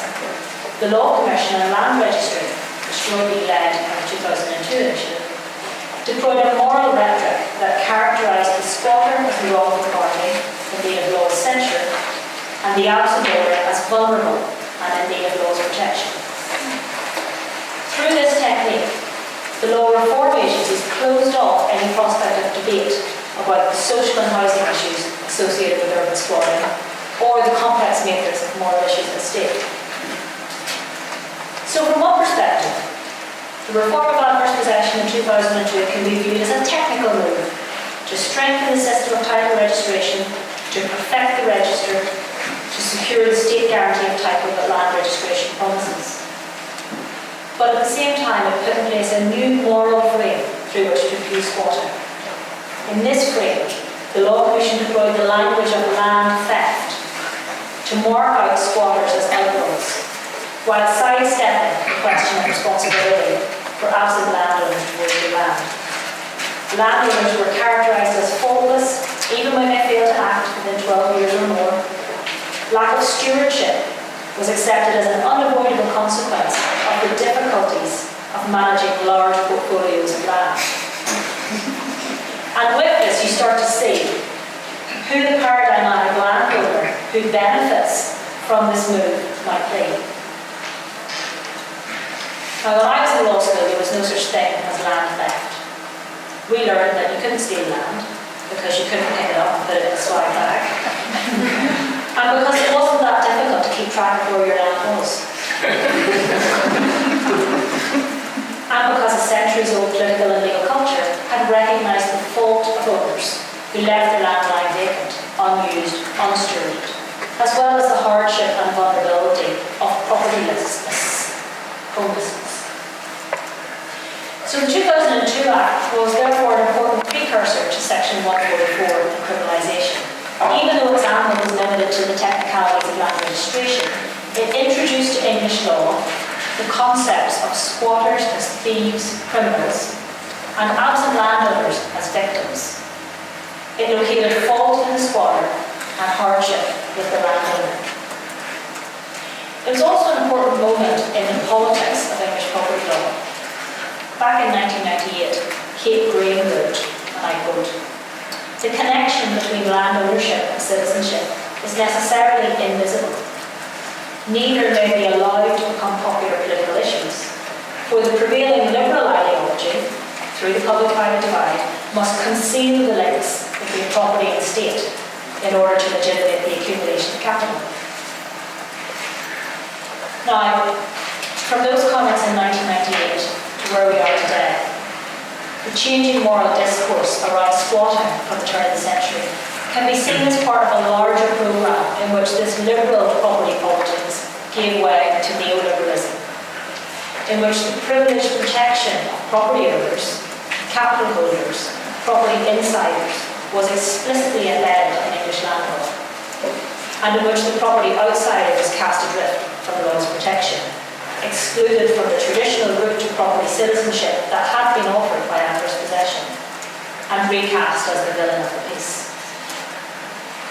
In this shift from liberalism to neoliberalism, the capital holders' class power was consolidated through the strengthening of the land register, while the property outsider was pushed outside of laws of protection. Property law's moral stand on insiders and outsiders was brought into the open, and the state's goal of protecting the capital investment in unoccupied property over and above the use and occupation of those properties as homes was made clear. So on to my third question. What does this mean for squatters, for owners, for communities, and for the way that law frames how we think and talk about land? Rosemary Alcombe described the doctrine of adverse possession as going to the heart of concepts about ownership, debates about justice, and the rights and wrongs of land law. The criminalisation of squatting in 2012 marked an important turning point in English property law and politics, with implications that go to the heart of contemporary relationships between society, the state, and the market. For the individual, a person's relative property status as an insider with strong rights and entitlements, or an outsider with weak or no rights, has important implications for their citizenship and identity. The criminalisation of squatting provides a stark example of governance through punitive strategies to manage the behaviours of people at the margins. People who live a precarious existence in casualised or informal economic activity, who are portrayed as not being fully engaged in the social investment strategy of active citizenship. And across the landscape of contemporary political property discourse, from the way that we idealise the financially capable, autonomous citizen consumer, to the way in which we see the welfare recipient or benefit scrounger as other. The consequences of inclusion or exclusion in the neoliberal property project have scaled new heights. What does this mean for squatters? Well, a prominent feature of the criminalisation process was the role of the media in defining squatters as organised groups of thugs, layabouts, revolutionary fanatics, parasites, invaders who steal people's homes. Yet, despite the glaringly negative tabloid depictions of squatters, relatively little is known about the squatter population in England, about their backgrounds or about their motivations. We know that homeless squatting forms a significant subpopulation, but there's also considerable diversity in terms of the duration of their squatting experiences, the degree of cohesion within squatting communities or households, and the extent to which squatting represents a last resort in a housing crisis. In the foreword to its consultation paper on criminalisation, the UK government claimed that, I quote, "There are avenues open to those who are genuinely destitute and who need shelter, which do not involve occupying someone else's property without authority." Now, this represents an overly simplistic understanding of the relationship between homelessness and access to housing support. Indeed, Kessie Reid's chapter in our book highlights the parallels between the characteristics of the homeless squatting population and those who are excluded from or particularly disadvantaged when it comes to accessing mainstream housing provision. Reid's argued that the most vulnerable amongst the homeless squatting population are arguably those with chaotic lifestyles, drug dependencies and similar needs, which make it difficult for them to negotiate a housing and homelessness system. The question of choice was also a prominent theme within the criminalisation of squatting discourse. While homeless squatting is clearly motivated by need rather than choice, other squatters may choose unlawful occupation for ideological, anti-private property, alternative or countercultural lifestyle reasons, or for protest reasons. Political motivations for squatting might include protest against empty properties in the context of a lack of affordable housing options. And it's difficult to assess the quantitative distribution of squatters across these subpopulations in light of the hidden nature of the activity. But it was clear that the UK government's narrative in criminalising was rooted in a presumption of choice. Evidence, for example, in the claim that criminalisation would effectively deter would-be squatters. And I have spent a long time thinking about whether that the government's neoliberal agenda has advanced to a point in which it's defining poverty, vulnerability and social exclusion as choices. It is difficult to see how essentialising a diverse population of squatters around a model of squatting by choice can be justified. What does it mean for the owner? Well, the story of squatting, seen through the lens of criminalisation, is largely focused on the role of the squatter as the villain, the offender, and the landowner as the victim. The owner's failure to effectively steward the land has been swept aside, with criminalisation shifting the burden of activity away from the owner and onto the state through the police and, if prosecution follows, the Crown Prosecution Service. This clearly undermines the ethical argument that landowners bear a duty of effective stewardship to satisfy the wider public or community interest in effective land use. And this is particularly stark in light of the government's explicit acknowledgement of the problem of empty homes.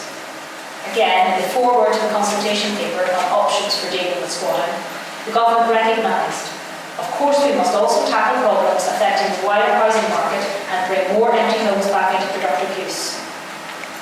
Although those issues were clearly separated from the wrongfulness of squatting and deferred for another day. One effect of separating the criminality of squatting from the housing context of the squatter and the wider community interest in affordable housing and effective use of housing stock was to enable the owner of empty residential property to be identified as a character deserving of protection of the criminal law.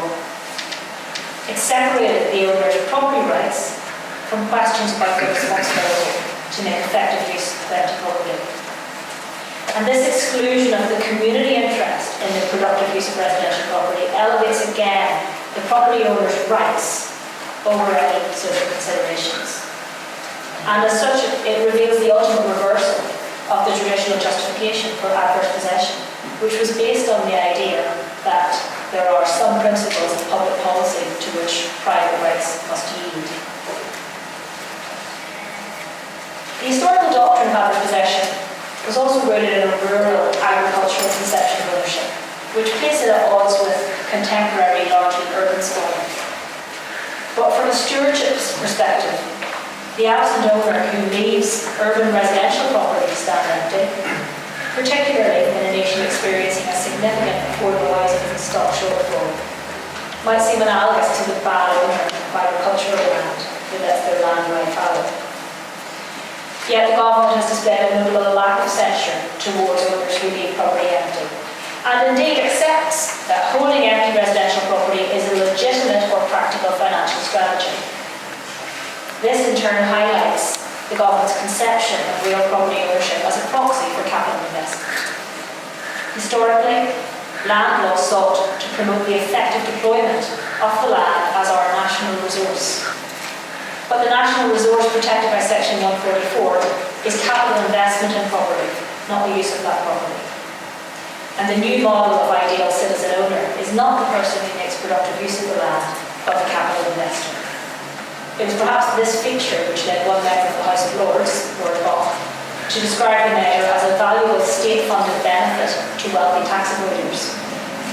Indeed, the undemocratic effect is highlighted by the fact that only 3.7% of the population have a second address within the UK, and so might find themselves in the position of holding empty residential property. Finally, what does Section 144 mean for the community? Well, it's widely recognised that empty properties can undermine the lifeblood of local communities. They can have a serious impact on the viability of areas, making communities less desirable. And as the number of empty properties within an area increases, so can the incidence of vandalism, which becomes a further disincentive to occupation. And this in turn can lead to falls in the levels of equity and to the collapse of local businesses as households move out, feeding a spiral of decline. Further households can be deterred from moving into an area that's devoid of amenities, where empty properties and derelict shops add to a sense of neglect. As such, empty properties contribute to residential instability and the weakening of social cohesion, which undermines the stability of communities, the social glue that holds communities together melting away. In 2010, the UK government made additional support available to local councils to step up efforts to get empty homes back in use. Yet, by defining squatting and empty properties as a criminal offence, Section 144 casts the landowner who leaves a property empty as a victim, rather than someone who has failed in their responsibility to make effective use of their land in light of the wider community interest in the resource.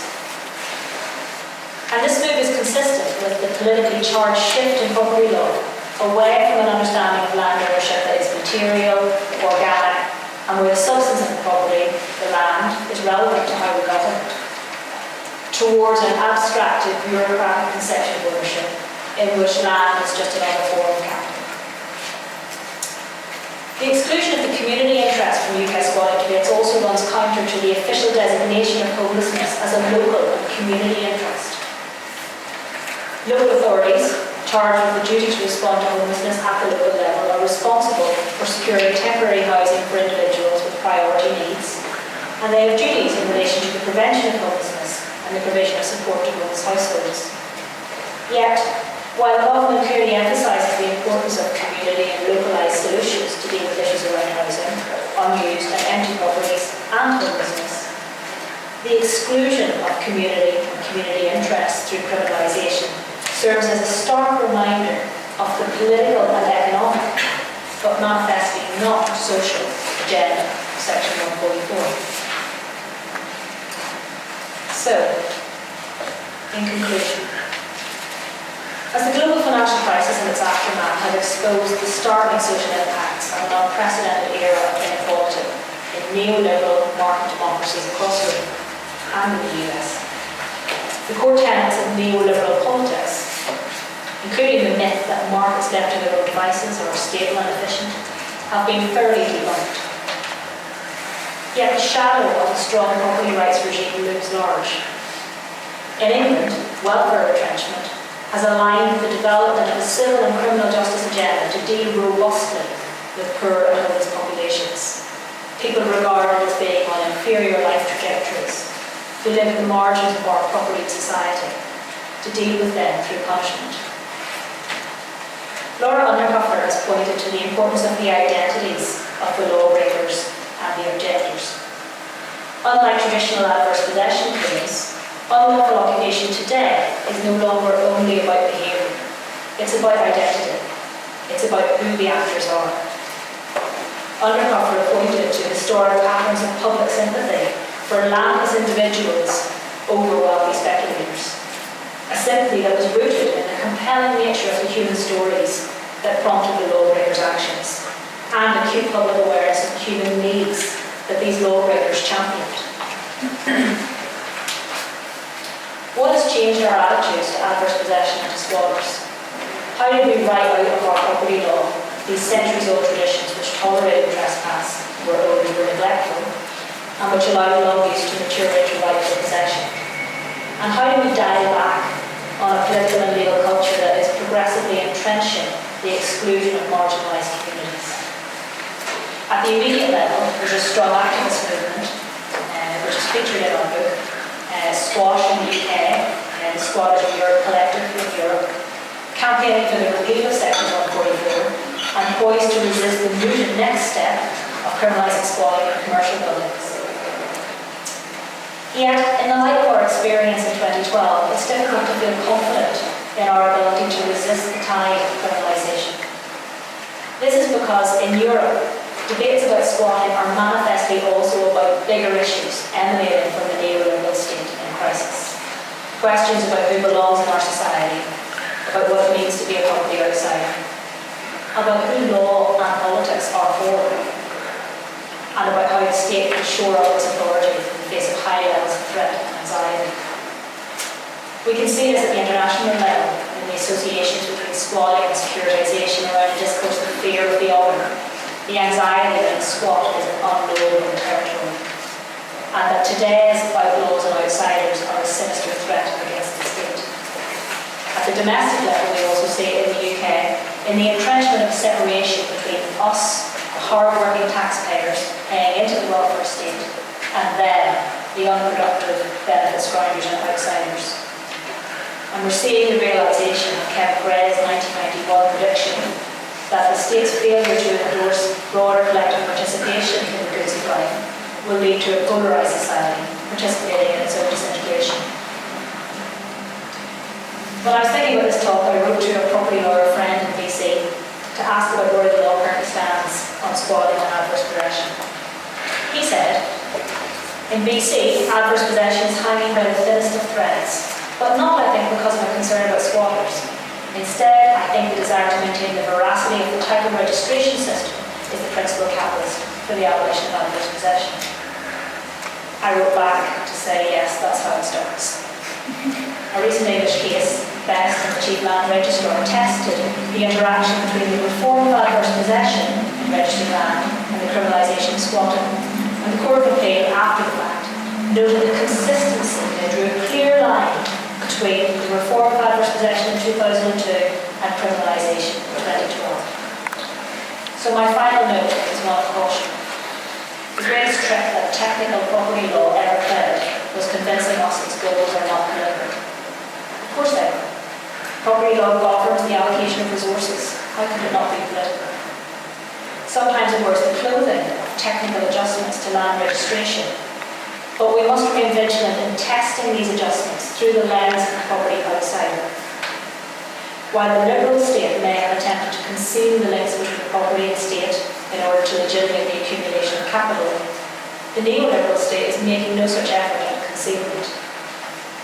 And this evolving conflict between the state and the squatter continues to yield new rhetorical and practical strategies of support and resistance.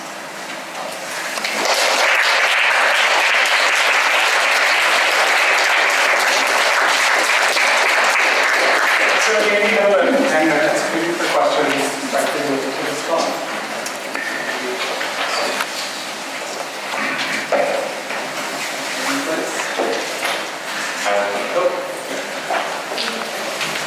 Traditionally, as you said, it's rule-based in terms of what you're going to have to produce. And that is such a big piece of what makes a community as well. People actually producing things that they're proud of, that they participate in, that links them to the land. And it gives them a mutual value. So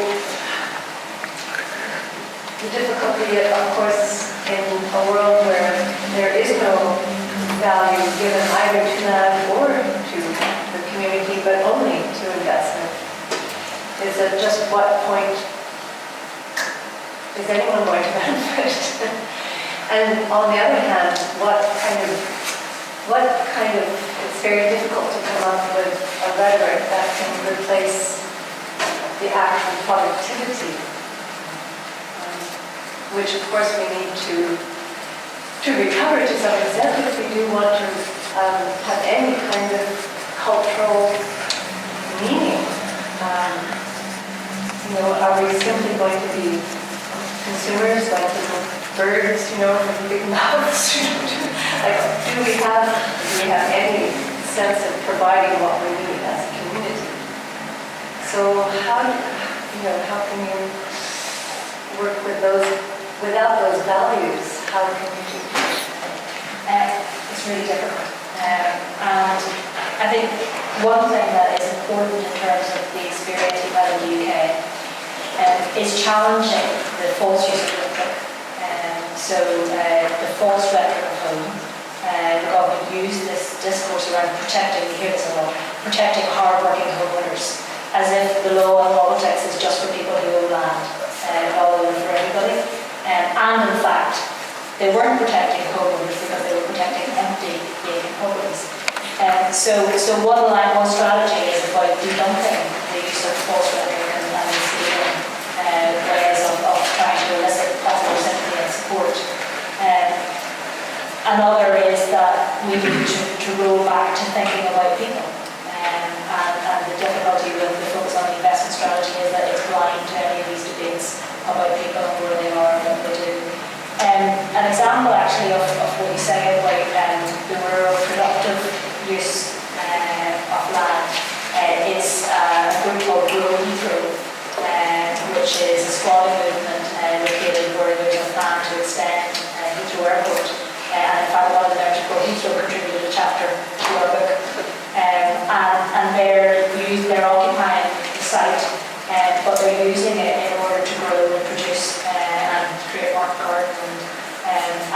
There are lots of other examples of sites in London and in other places which are very explicitly focusing on bringing unused brownfield sites into growth and into parks and creating positive productive spaces.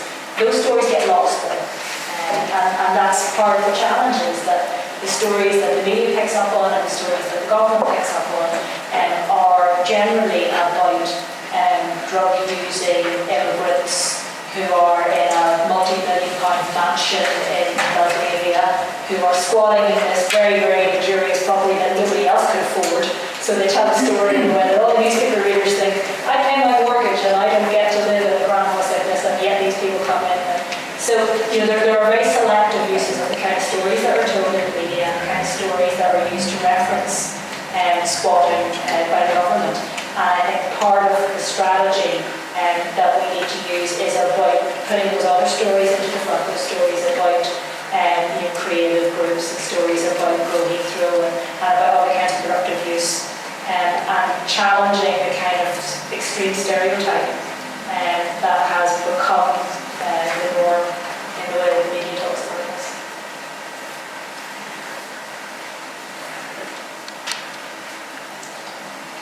I think it was the Labour government that repelled the Commons Act back in the 70s, which was an attempt to feminist squat.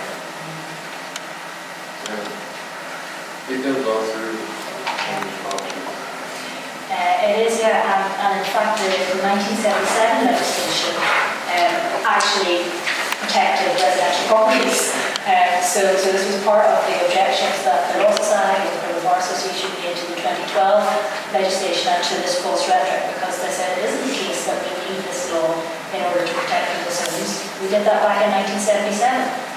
This is a different kind of measure that is surreptitiously about protecting investment rather than occupation. But yeah, it did get cross-party support in 2012 also in the House of Commons, not in the House of Lords, where a number of members spoke out against the fact that homelessness was written out of the debate and social consideration was written out of the debate. But it's a little bit like what Miriam Martikian says, I think, about the European issue, where European states, one after another, are kind of homogenizing in terms of the way that they feel about outsiders, and things like the changing culture around Christianity in a state which cherished that kind of liberal alternative strand within its culture, clamping down and squatting through criminalisation alongside its European neighbours. And there's this kind of homogenisation because in this new environment of security and fear, nobody wants to be the state that has its doors open, and then you have all the social bubbles of Europe all kind of migrating towards your country. And I think it's a little bit like that in the domestic debate also, that nobody wants to, no party can afford to be soft on terrorism, no party can afford to be soft on squatting, because there's been this conflation around fear and the unknown.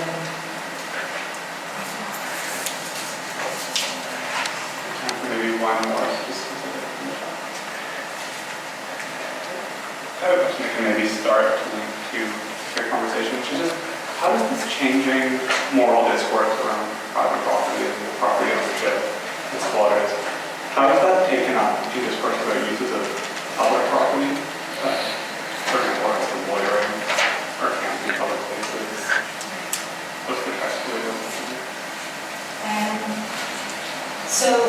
So I think probably it's just, I don't want to paint too big pictures because on the one hand I do find it personally, I do despair sometimes of the way in which the official discourse is run, which is this very strong property rights, hands-off it's not, and also a very kind of disciplined and controlling regulatory approach. And the other side of that is that there is a powerful country discourse. And we talked earlier today about occupation and the range of occupied movements which continue to pop up and to flourish around London and in other places. And I think what we have is a really, we have a debate going on between an official discourse that has taken a very punitive approach towards all these questions about space and who's allowed to be controlled, which is reflective of a state that's trying to shore up its feeling of control in a moment of economic and political crisis. But on the other hand, there are increasingly visible organised groups coming up and challenging that. So I think it's something that is a really important area of contestation. Okay, maybe we can rearrange this all. Well, first, thank you so much for the question.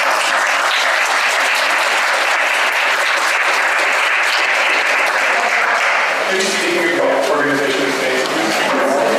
But we have now, we have 15 minutes for questions. We'll bring these two papers into conversation with one another. But an issue, yes. Yeah, the problem is a very different deal. I might start. I think you started to answer this with a lot of a moment.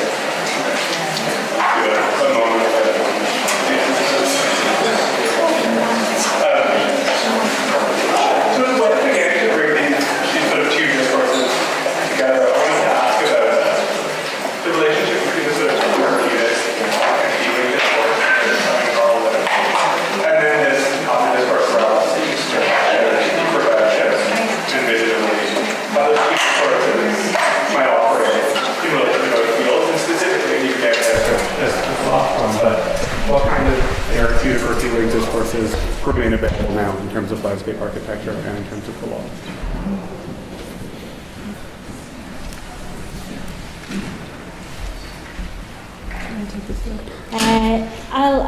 I'll try one,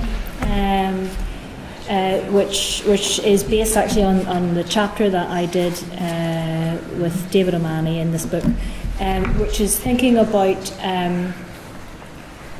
accepting that if we're seeing unlawful occupation through a criminal justice lens, that there are ways within that frame that we think about a more healing therapeutic approach to the question. And we use the concepts of restorative justice to try and think differently about this conflict between the squatter and the landowner and the state. Because, of course, what you do with criminalisation is that the state appropriates the conflict. So historically it was a conflict between the owner and the squatter. But the state has taken over this conflict and turned it into a criminal matter. So we turned that around and thought about what would a restorative process look like. Because a restorative justice approach to criminal justice is about recognising that punishment doesn't solve problems. It's about recognising that where there are underlying tensions and problems and conflicts, that punishment doesn't help to solve those, but rather you have to try and think about how you can work with all of the parties, the offender, the victim, the community, to try and think about how you can move forward from the conflict. And we thought that was an interesting lens through which to think about the fact that everybody has to be somewhere, and ultimately we're all dependent on the land, and it's part of the human condition that we need to have this relationship with land, and that we have to face up to the fact that you can't simply marginalise people and expect them to disappear. Instead, what you need to try and think about is what would a process look like that said, even if we're accepting of this criminal frame, that tries to rethink the roles of the parties through this restorative process. Yeah, the term therapeutic I used in the context of Lynn. I think you're probably looking for a sort of positive, forward-looking response. And I when I write about Lynn, I often sort of claim his therapeutic agenda is actually sort of implies a level of passivity. He's not actually taking a position, but he's more emphasizing healing and therapy, which comes from his background in psychoanalysis. But it's interesting to note that a lot of his commons were demolished in the name of continuing urban renewal. So a lot of those citizens that he was attempting to sort of protect were continuously displaced. And I mentioned at the end of my talk that landscape architecture has sort of taken up new challenges of the city, and one of those being the sort of challenge of shrinking cities. Once industrial cities like Detroit and Chicago, and these cities actually starting to sort of vacate large swaths of land and land banking them. But there's very little effort like Lynn to actually make use of that land that's been banked.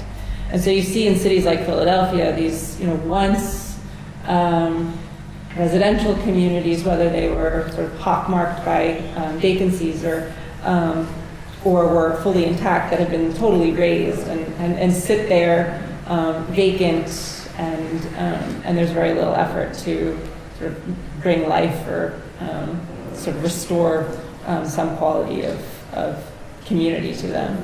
So I'm not sure if this directly responds to your question, but sort of idea of the therapeutic isn't necessarily the most assertive in the sort of circumstance of landscape architecture.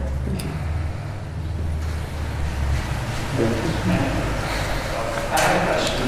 Maybe just extending off of that, maybe not fully formed, but to go back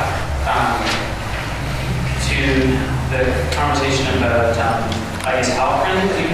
We talked about sort of therapeutic in connection to Lynn later on, but you talked about the palliative, Halprin's sort of approach being opposed to the palliative sense of like public squares as being palliative to urban or kind of just like something that's plopped in to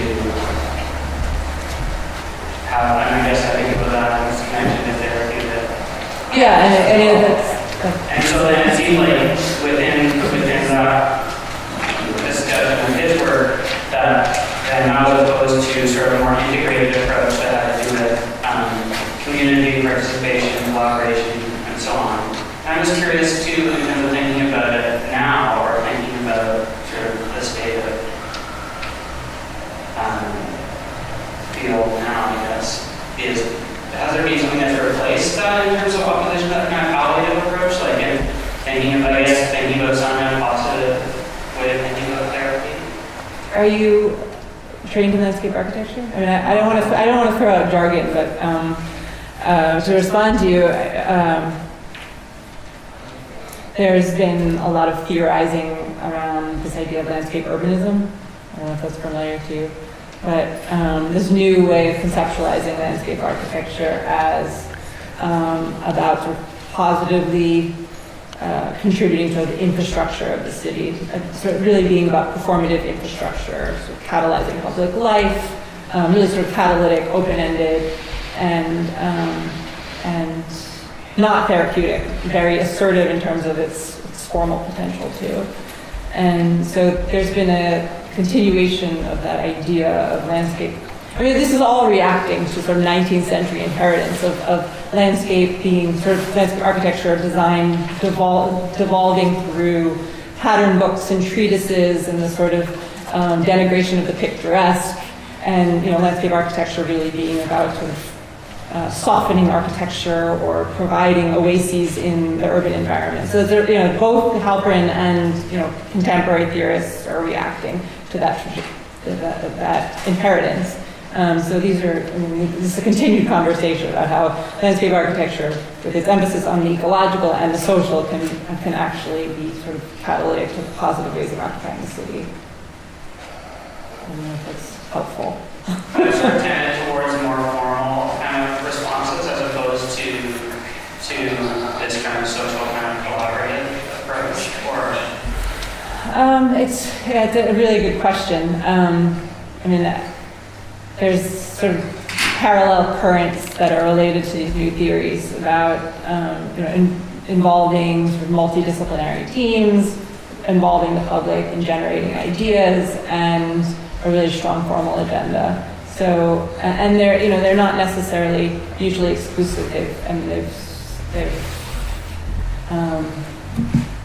converged at points and strongly diverged at other points. But the sort of idea of public process is becoming such a ubiquitous necessity in in major public projects, that it's become just part of landscape architectural conversation. So it's not necessarily sort of dismissed for the formal project, but just considered, part, an integrated part out of expectation.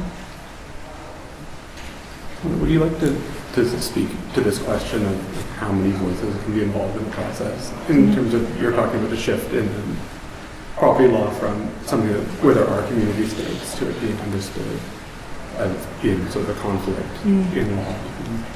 Can you repeat the question? Sorry. So it was just a question about whether or not you wanted to sort of take up this question, broadly speaking, about the number of participants who are involved in decision-making in these sort of processes, which might be conflictual in terms of establishing agreements and spaces.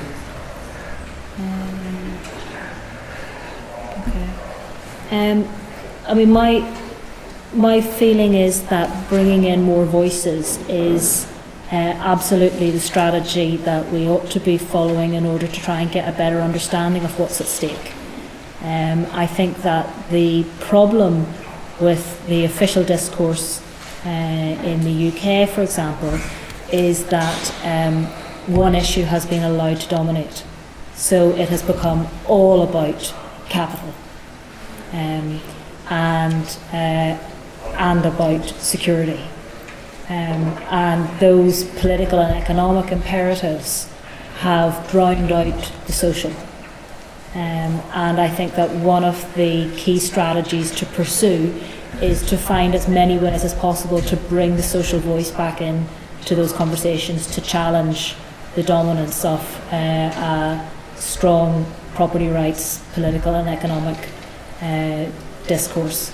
And demonstrating the value of bringing those in, because the official strategy is to close down debates, and the resistance to that is about opening up debates and bringing more voices in. Thank you very much. So I think we have time again probably for one more question. I think Alex, I thought you had one. Yeah, and it's just one maybe to try to bring both of the papers into the conversation, because one of the words that was used in the first paper was around commons or crafts economy, and whether it's part of the commons question, whether the context is reasonably on mission spoil, whether there's still a space, both literal but also discursive, to try to generate other commons and commons in the face of legal entrenchment. What that might look like as well.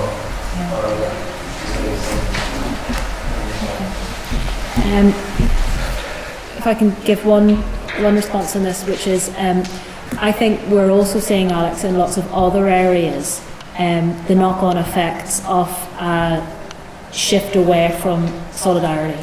And in the general neoliberal frame, we're seeing the way in which this narrative about hard-working homeowners, hands off, it's mine, this is my property, it's my space, and this kind of extreme individualism. I think we're seeing in lots of other areas that actually that's really beginning to backfire within neoliberal politics in the UK. One example I would give you is that there's a strong drive to promote asset-based welfare at the moment in the UK. But on another project I've been working on, one of the things that we've uncovered is that in fact some of the resistance that some people have to deploying their own resources in order to meet their needs in later life through asset-based welfare comes from this sense that I'm a hard-working homeowner and hands off, it's mine, and this is my property that I accumulated through my hard work, and therefore why should I have to pay for these other people who weren't responsible citizens and who didn't accumulate, on the idea that there's some kind of level playing field that we all got to accumulate on. So I think one of the things for me in thinking about what is lost from this idea of the commons and an idea of solidarity and recognising that there's an unequal playing field, there are ways in which you can challenge that from a values perspective, and I think one of the ways that we have to challenge it is from a values perspective. But I think you can also challenge it from an instrumental perspective, because I think it's having knock-on effects now in terms of undoing other kinds of neoliberal policies that the state's trying to get us to buy into through the decline in solidarity. I think that's a really good point, but I mean, it wasn't just Lynn that's so explicitly emphasizing neighborhood, the idea of the commons, but even the workshops that have been organized are intended to provide those discursive spaces, whether, and in that case, it's not necessarily the sort of tangibility of space, but it's more about the exercise of discourse. But obviously those are much more highly controlled than this idea of providing a sort of urban spatial platform for people to come together collectively and have a conversation on appropriated land within the city. Thank you very much. I think that note of a space to come together to have a conversation on appropriated land is probably a good place to pause. So maybe we can continue over cookies. Thank you very much.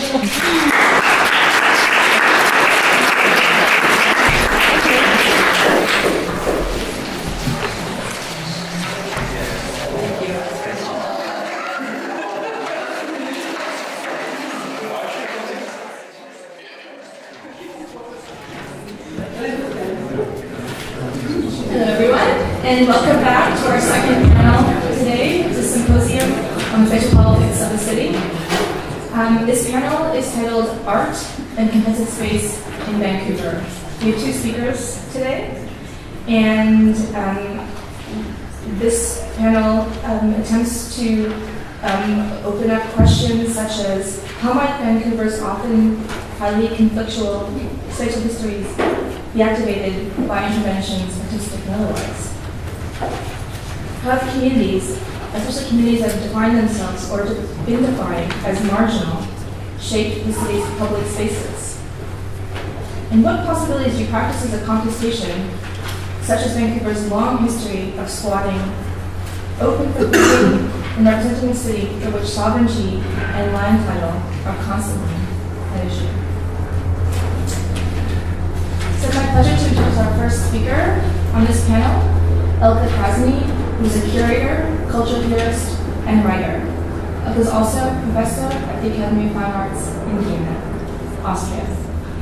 Her theoretical and curatorial work is firmly rooted in socially engaged art and spatial practices, urban epistemology, post-colonial theory, and feminist historiography.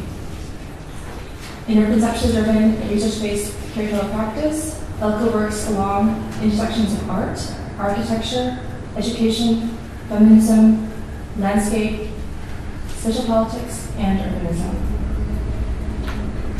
In 2012, Elke curated the exhibition Hands on Urbanism, 1850 to 2012. Her personal work for this catalog and exhibition, The Right to Green, was presented at the Architecture Center in Vienna, and subsequently invited to partake in the Architecture Biennale in Venice in 2012. A traveling version of the same exhibition has been exhibited in a variety of institutions, including the Argus for Argus Architecture School, the Heinrich Boll Foundation, Hochstadt, Bremen, by Universität in Bolzano, Museum for Contemporary Art in Leipzig. Elke's work in writing has been published extensively in journals, newspapers, and edited volumes. Two recent books by Elke include Women's Museum, Curatorial Politics and Feminism, Education, History, and Art from 2013, and City and Women, published in 2008. And on a local note, Elke Krasny was an artist in residence at the Alger Gallery at SFU in Vancouver in 2013. Thank you for this wonderful introduction.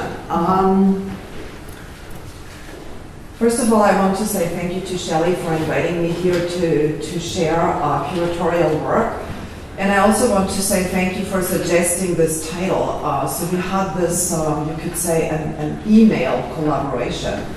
And you said, could you give a curatorial lecture? And so I thought this is really a very, very good way of talking about curating. But then I sat down at home and I thought, what is a curatorial lecture? So how do we actually give a curatorial lecture? What I'm trying to do is, in a way, answer to this invitation you extended to speak about an exhibition that was already mentioned in the introduction, And what I will try to do, I will share with you the part of the research process that went into it, but I will also try to share with you what it means to work as someone who would call this practice involved curating. So something that happens both inside the walls of a museum, but very much also goes outside these walls. And I will, so maybe two more things before we go into the case studies, or a number of the case studies that I will share with you. So one thing is, I would say I'm interested in critical historiography as part of something that we call urbanization, or processes of urbanization that have been framed under this title and refer to things happening since industrialization or capitalism. And then on the other hand, I'm also interested in how this research can actually be meaningful today. So not just doing research for the sake of research. And I will start out with, it's not so much about squatting, but it's more about growing the city differently. So we very easily say cities grow or cities shrink, as if cities were doing that just by themselves. But of course it always means human labor or human production, or the lack of production or possibilities to produce. And cities grow because people invest not just their money, I would say, but equally you could say their lives, or their hands-on involvement in adding to cities what is not there, what they're actually lacking. So Berlin around 1870 was a time when there was an agricultural crisis on one hand, and of course industrialization on the other hand, and a lot of people went to the city, not just in Berlin, but I picked Berlin as an example, in order to have a better life, to put it simply. And when they arrived, they didn't find what you need in order to live, namely housing. So they set up what was referred to as barrakia. So when you look at the word barracks, one easily can see the military legacy of it. And I think a lot of these words actually tell us that there is this almost scary connection in terminology between urbanization and military logics, and occupation is one of them. So we could talk about that more. So I was trying to put on the map, and all the things you see were also part of the exhibition, but of course put together very differently, because in an exhibition they become a space, but here they become a temporal sequence again. Okay. And oh, I'm sorry. I thought you were seeing what I see. So I'm really sorry. I didn't look. I don't know.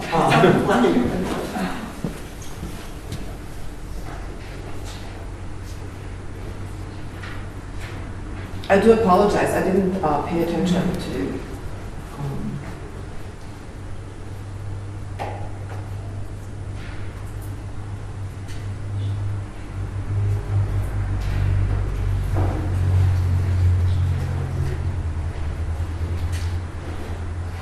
You just go to view, full screen. Yes. Thank you so much. Thank you.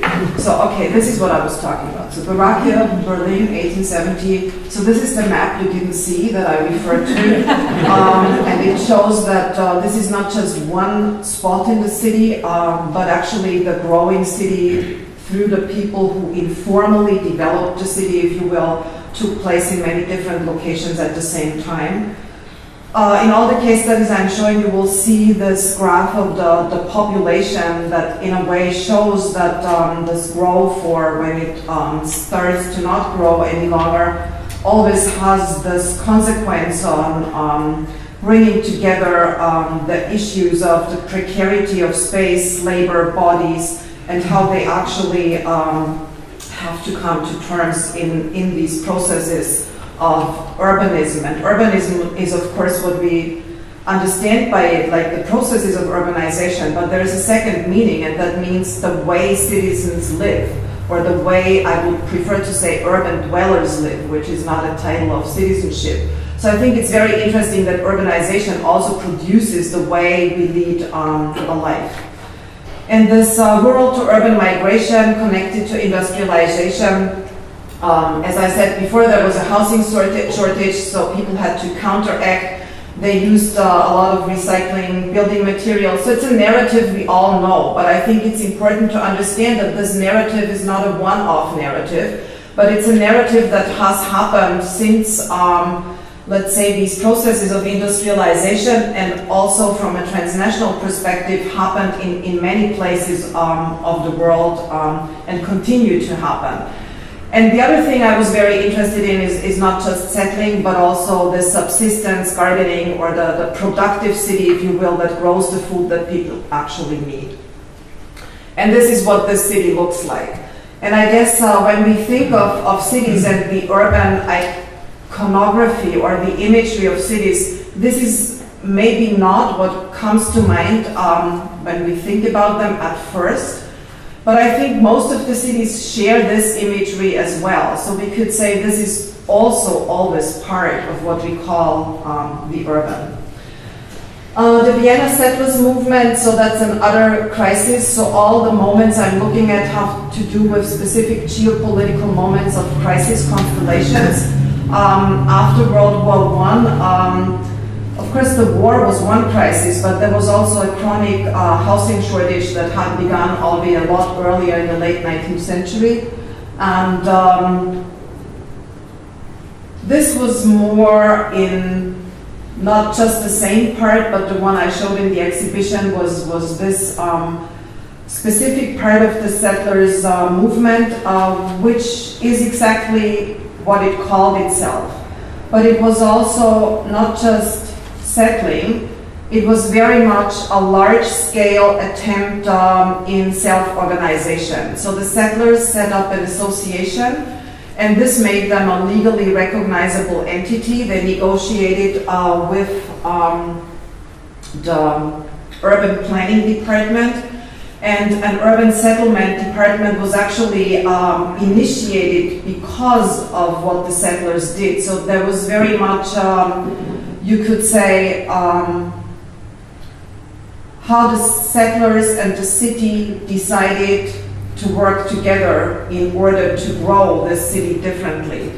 And the small-scale settling went on till 1926, and that was the year when the city of Vienna decided to change to what was referred to as the superblock. So it could have gone on with the settling, but it didn't. And I think that's probably a question, the scale or what densification means, that we could also discuss in the local context here today. And just as a note, what we see here is people building homes who might not necessarily have been trained in building homes. So part of the Settlers Association was classes to learn how to build homes, or classes to learn how to garden.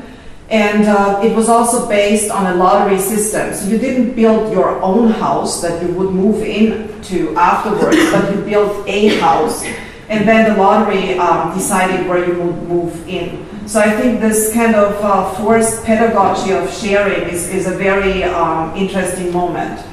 What I don't like so much about, I mean, there are many things what one could dislike, but one I like the least is that, so women's labor was only worth 3/4 of the time of men's labor. So you had to invest 3,000 hours of time, but women's time was only 3/4 of the time. So you could say it took them a little longer till they were allowed to move in. So now I'm moving through this complicated 20th century, and so I'm following specific trends of crisis and urbanization. And as you all know, Istanbul continues to be an accelerated growing city, but it's also a city that due to rural to urban migration started to grow extensively in the 1950s. And this specific Saint-Gall neighborhood that I looked at, if you put it on the map in this large expanse of growing Istanbul, you would find it here. And I think this also shows that this is a very different accelerated urban growth. And the informal settling in Istanbul is referred to as gecekondu, so it means landed overnight. And it has a very different concept of ownership, not the one we just heard about in the lecture we just heard, but you make something your own when you can claim it overnight. So something you can build and it's still there the next day makes you somehow the legal, if you will, or rightful, or the one who will be tolerated to be there.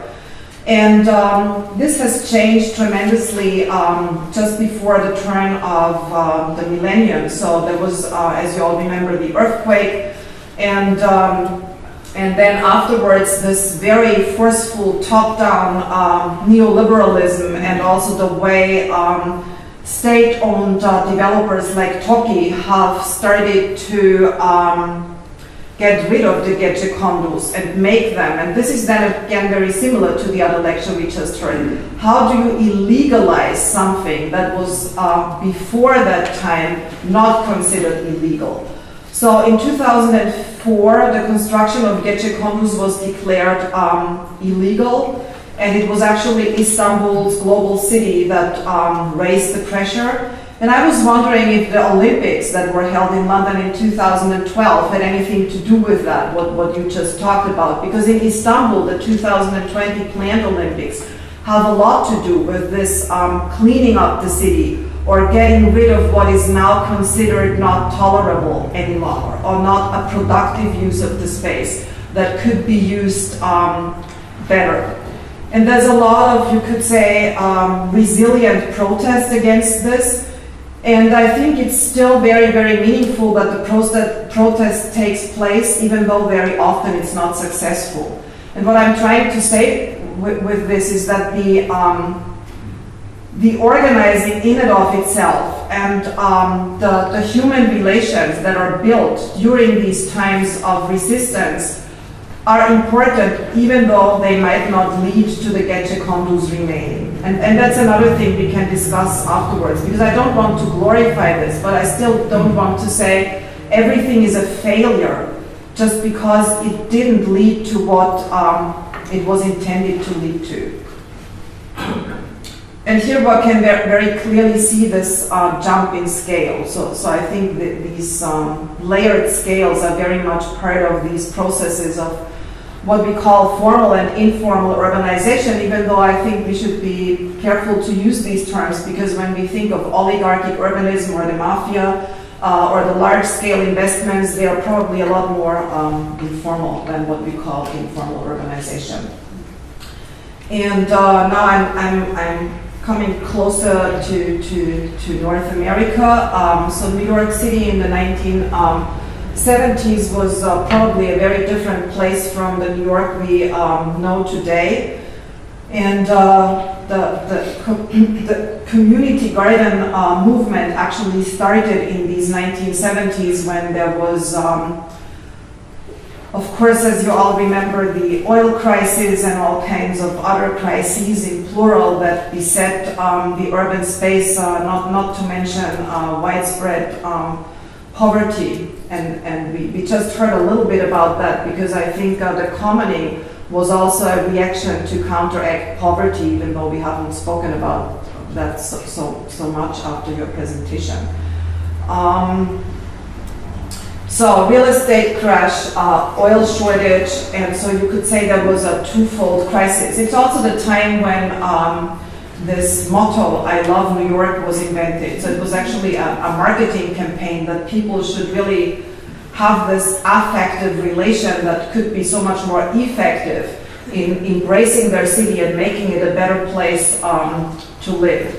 And in 1973, Liz Christie, a local artist, a resident, initiated New York's first community garden.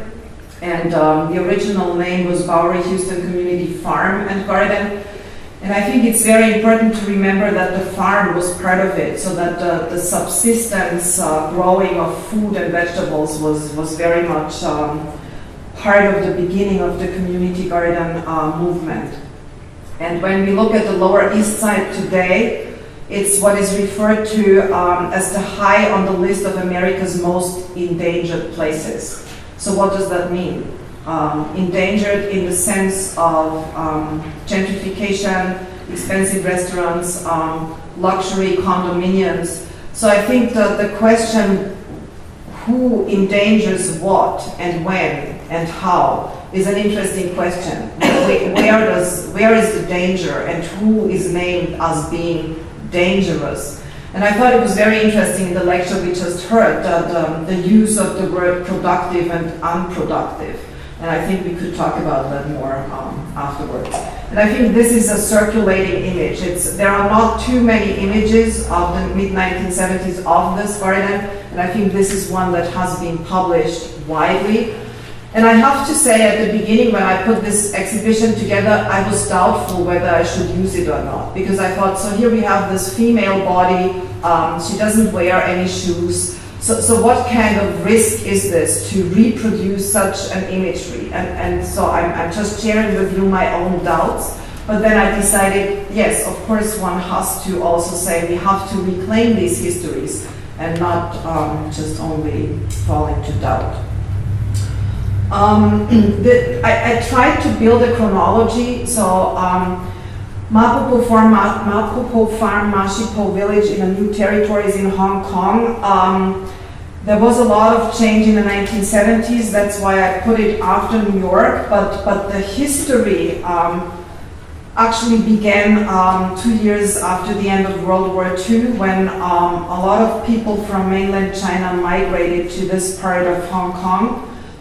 That was, of course, as you all know, still part of the empire till it was, there's different, I mean, depending on who speaks, it was returned, or there are other ways of speaking about it, whatever. So 1997 was the end of Hong Kong as we used to know it.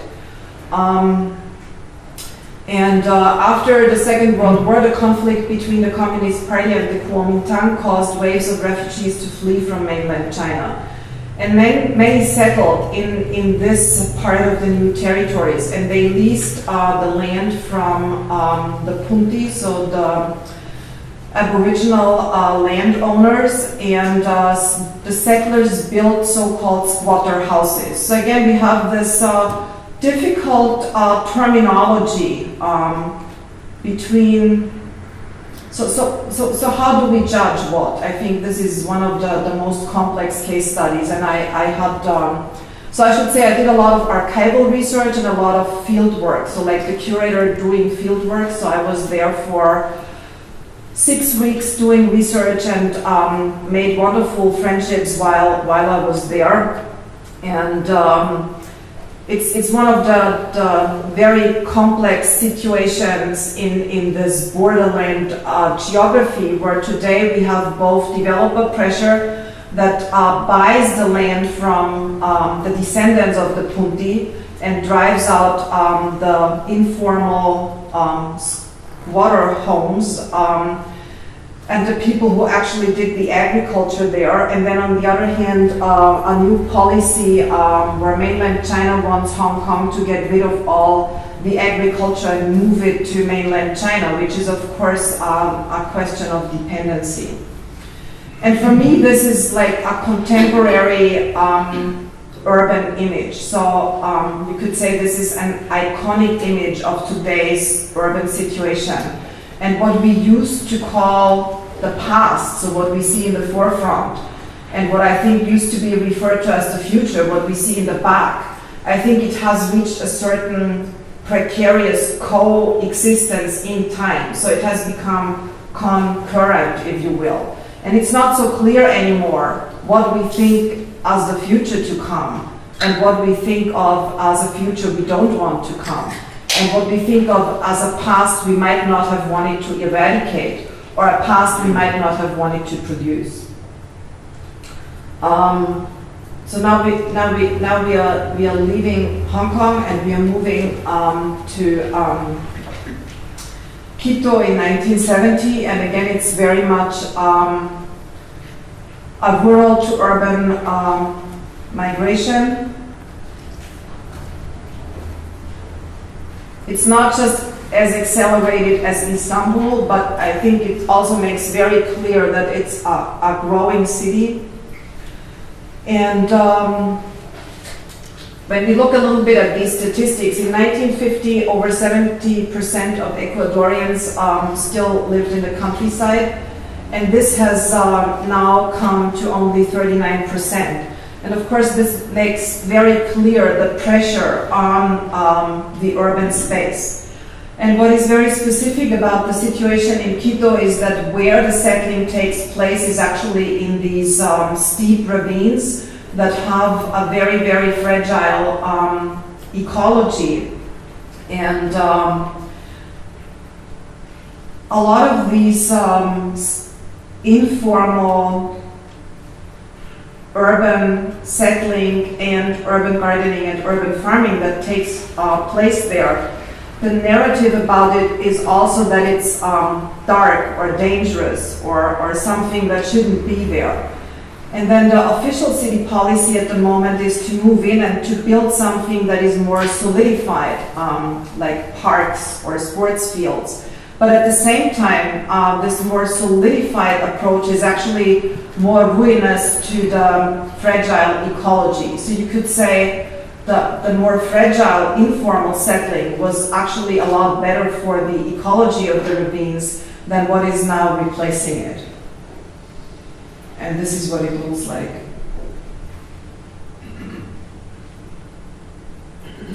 I think one of the So like the Vienna settlers movement that led to this large-scale self-organization, probably most of you know the urban farming in Cuba that has been very much studied, also tried to export it to other places.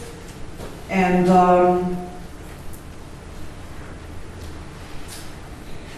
so I just wanted to show you what I used as the headline here: no oil, no sugar.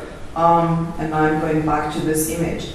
So 1991, as we all know, is the end of the USSR. So it's also, in a way, the end of this Cold War geography. But it was also a time when the US embargo on Cuba was actually heightened.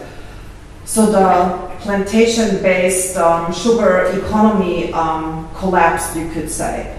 And the urban farming, the subsistence farming, started out as a self-help. You could say the public spaces were actually appropriated in this Lefebvrean sense in order to make them something that could sustain humans and their bodies living in the city.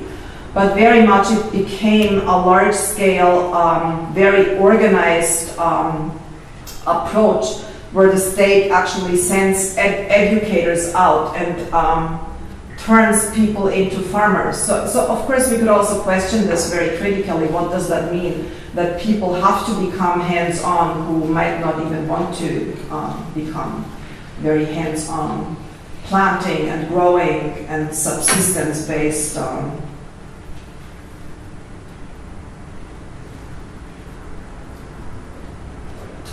And it's referred to as the world's most sophisticated system of urban agriculture. And it's only in Havana's historic center that there are no fields or beds.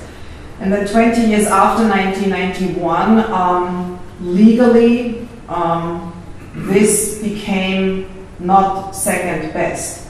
So before it was still considered temporary, so till a better use comes, a better use of the land. And now it is considered like the better use, if you will. But I think it also, again, like the image I showed you of Mapupo, it changes how we think of urban imagery. When you live in one of these homes here, and you look out of your window, and what you see is actually farm. So how does this change your perspective of being an urban dweller, or both, a rural and urban person at the same time? So I'm moving back to the city where I live one more time. So Macondo you will not find on a map of the city where I live. It's a place at the outskirts that used to be an army barrack, the last army barrack that was built during the Austro-Hungarian Empire.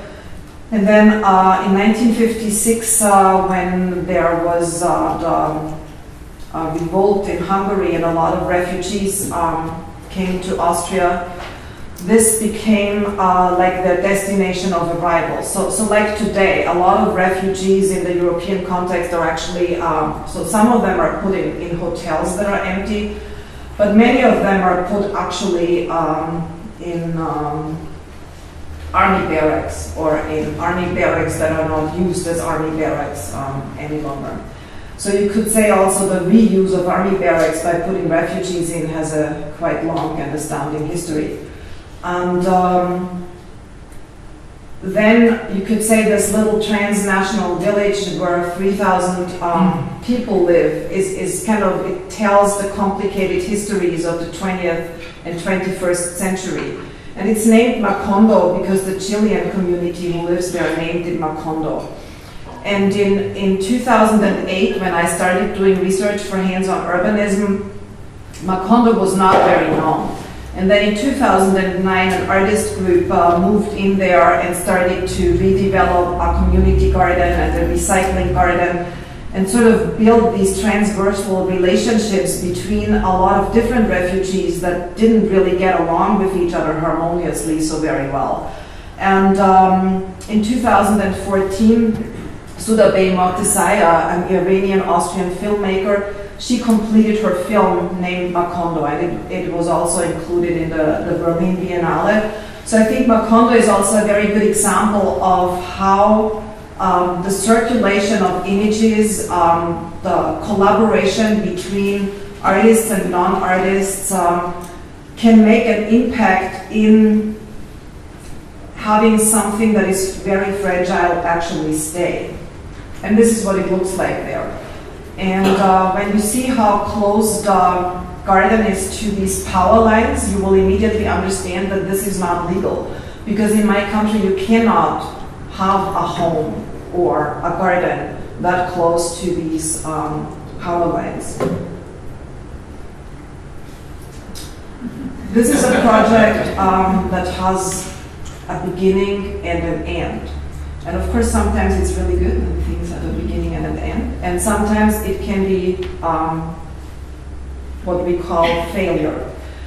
So this is the part of Amsterdam, the new West, and it's called the New West, and it was developed in the 1930s with, and then again in the 1950s as a large modernist housing development. And it had all these green spaces between. And in the 1970s and onwards, these green spaces were considered the representation of democracy. So you have like public green in between, but legally you were not allowed to do anything except look at it. So you could say democracy is represented by something you look at, but you better not use it. And so people were not allowed to walk on it or to grow anything on it. And then the Stedelijk Museum was refurbishing or updating its physical existence. And during that time, they decided to do neighborhood outreach programs because the museum was actually closed. So they invited Marjetica Područ. She's originally from Slovenia, originally from Yugoslavia, but Yugoslavia doesn't exist any longer, so now she's from Slovenia. And she's based in Berlin and teaches in Hamburg. She was invited to develop a project, and she met a group called Wild West, active in this New West territory, and they decided that they wanted to transform this green land that you couldn't do anything with into productive land where you can actually have a garden. And brought together 18 immigrant families. And What they did not do is make sure that they became a legally recognizable entity. And that's why there's also only this 2008 to 2010. So on one hand, the city government in Amsterdam said that this should become a precedent, like an example of things to follow. But then on the other hand, they didn't allow this very specific case to stay.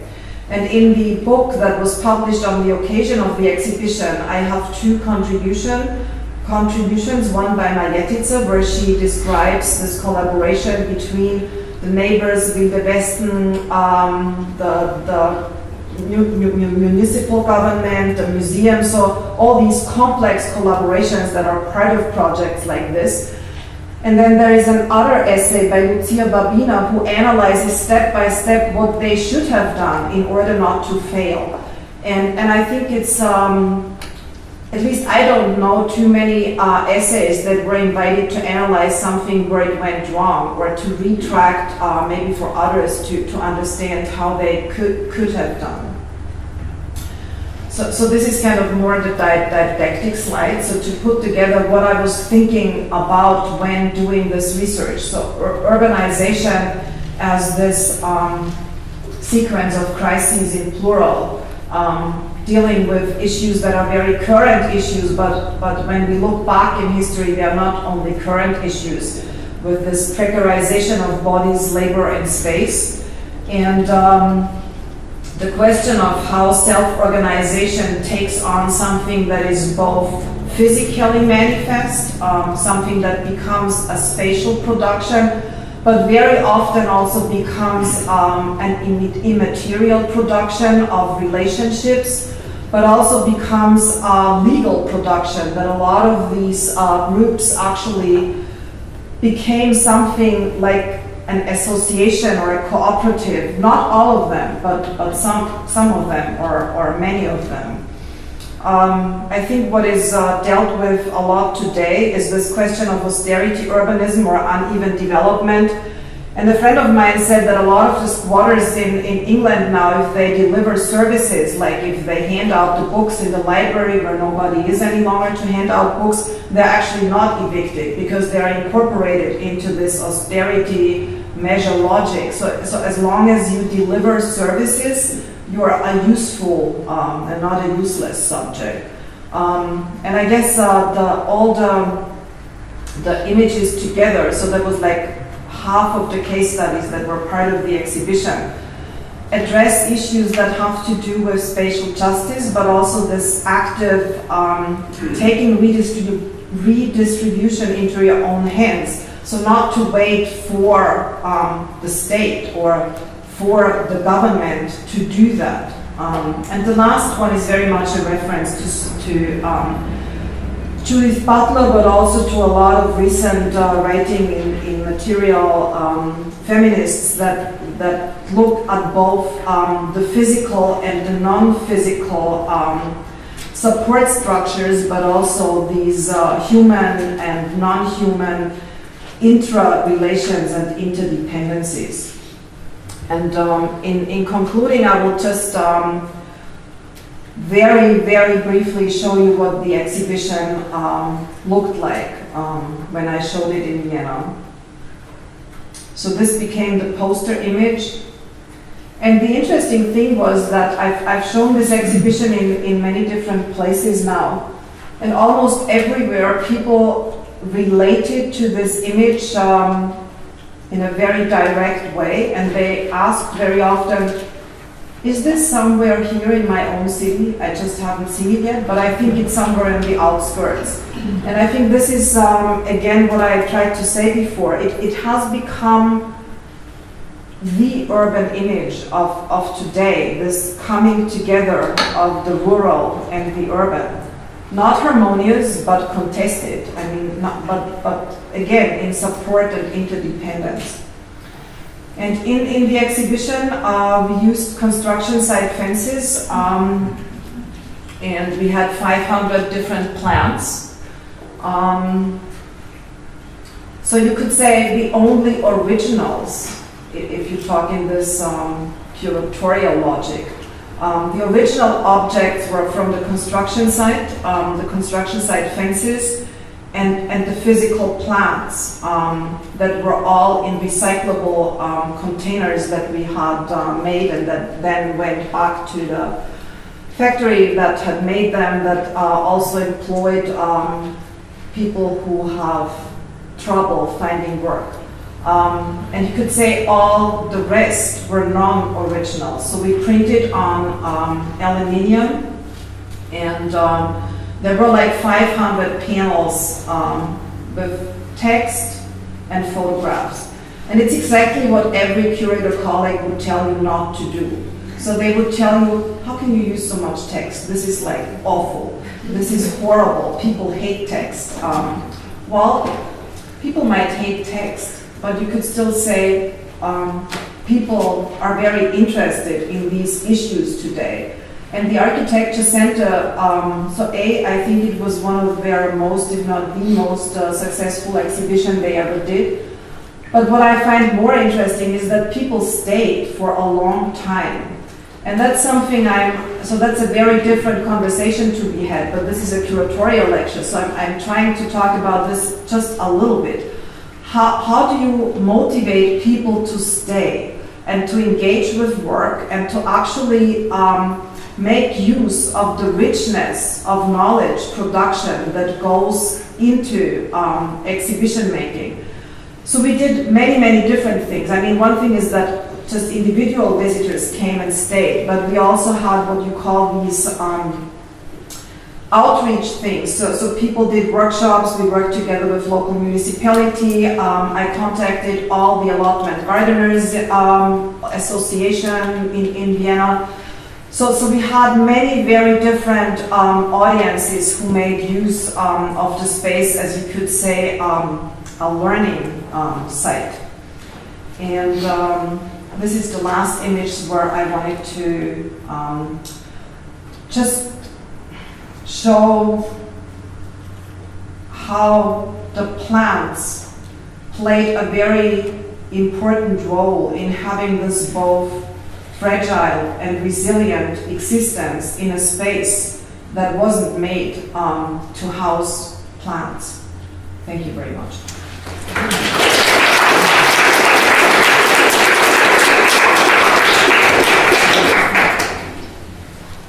That's good. Okay. So do you want questions? I think we have a couple minutes for questions directly with Zika. Should we fill them in the room? Yeah. I'm just wondering, I'm really interested in the relationship between migrant refugees and diasporic communities in the practices of, in the precariousness of the settlements, and the difference that I saw between that type of settlement and then other settlements that you showed, and that relationship to biopolitics and perhaps necropolitics of these lives that only matter as sort of fuel, and why they're allowed to be in this precarious state. And that division between recreational gardening, that's mostly what I see in BC, and kind of survival-based farming as a form of empowerment, like in Detroit. So I'm just, I need to stop out there, sorry. There was something in the middle of your question that I couldn't acoustically hear. It was about settling and... It was about settling and biopolitics and necropolitics with migrant and refugee communities. Well, I think most of the case studies I show have to do with migration. I mean, so you could speak about each single one of them under this header of migratory subjects and how cities grow because of migration. And this arrival is a very complex one. How do these migratory movements make themselves part of the cities they arrive in or they arrive at? And I guess that both the building and the growing, it's neither nostalgic nor a lifestyle choice, but it's something that is, you could say, a necessity. And I don't think that the gardens necessarily show that. So what I'm trying to say with this, when we walk through a city and we see something that is used recreationally, its aesthetic might not look different from the aesthetic of other gardens. But I think there is distinct differences in what they mean or what they are. I think what I find sometimes very precarious is that a lot of lifestyle gardens adhere to a glorified aesthetics of the informality. So you could say there's a fetishization or a commodification of informal aesthetics, but you could refer to this informal aesthetics as a immigrant aesthetics. I mean, difficult. While I'm saying it, I'm thinking maybe I shouldn't say it. So maybe better a migratory aesthetics or a diasporic aesthetics. And I think the way it becomes appropriated is something that is difficult. So one of the texts in the Hands-on Urbanism book looks specifically at that, how this informal aesthetics is being glorified and how slums are used as a backdrop for fashion shootings. And so I think this is part of this complex discussion that you could say some cities celebrate their informal gardens, but they celebrate some informal gardens more than other informal gardens, if it's clear what I'm trying to say. I think you were both at the same time, so maybe with you and then. Oh, I shouldn't moderate. I'm sorry. I'm totally sorry. I was just curious. I mean, your emphasis is on if you're claiming the sort of diasporic aesthetics, and it's on sort of marginalized populations asserting a position in society. And I was wondering if you sort of looked through the inverse or political lens and looked at other forms of hands-on urbanism that are deemed sort of oppressive in the sense of the Zionist movement or that being settlers putting down roots in these sort of informal ways on land that isn't their own. If you look at it through sort of the opposite political lens. You mean the specific reference that we are on unceded land here, or? Yes, could be. I mean, because I was talking about kibbutzim in my previous talk. So I mean, the idea that these are settlers who are through productive forms of labor and gardening and large-scale farming, developing through hands-on means their urbanized communities, but are on land that isn't sort of historically theirs or necessarily. A lot of the groups I was showing, I wouldn't call them marginalized, because I would say the way Istanbul, for example, has been growing, it's the majority of people who came there and settled like this. Also, the Viennese settlers movement, it was thousands of people. So it wasn't a small group, but many of these are actually very large scale. And I guess I didn't try to, or I tried not to judge them in that sense. I guess what I tried to do is looking at urban historiography through a lens that the processes of urbanization/modernization always depend on the hands-on processes just as well. That they are not the other, if you will, but that they are very much incorporated into the logics of urbanization. But that doesn't mean that the people who settle don't take the land away from others. So you could say they take it away from other owners, they take it away from the wood that was there, from animals that were there. So it's not an innocent, it's never innocent, if you will. There is always someone who will be victim of somebody else moving in. And I guess that the words, as I said at the beginning, like settlers, pioneers, occupiers, it's a very militant language all through. Yeah, I mean, I agree. I think it came out of this idea of aestheticization of sort of our, because I'm in sort of the realm of urbanism as well, and informal settlements are sort of all the rage in our discourse about urbanism, and it is aestheticized and romanticized. and sort of looking at it through the inverse lens, I thought was productive.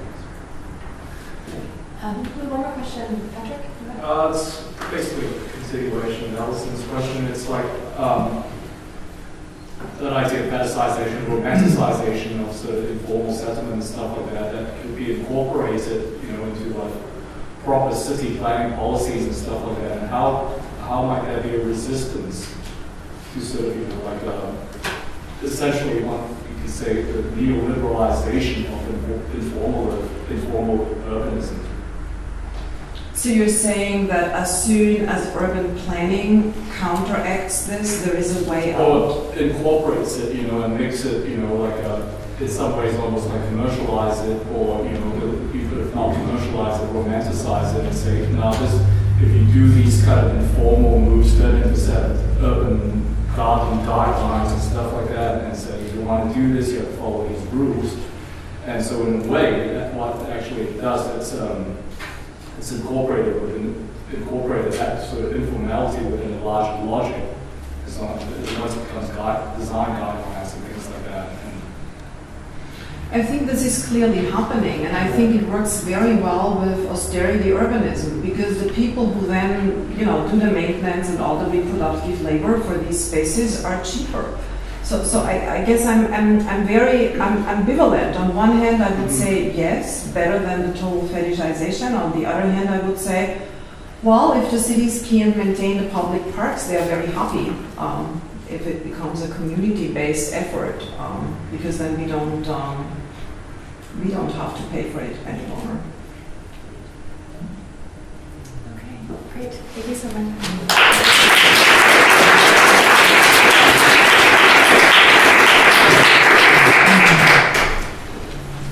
So our second speaker in the panel is Vasudevan. He's a cultural geographer and is a professor at the University of Nottingham School of Geography, where he's been since 2004. Alex received his BA and PhD from the BBC Department of Geography. His work pursues four main themes. First one being alternative urbanisms and the right to the city. The second one being spatial politics and artistic practice. Third one is spatial enclosure and historical geographies of performance.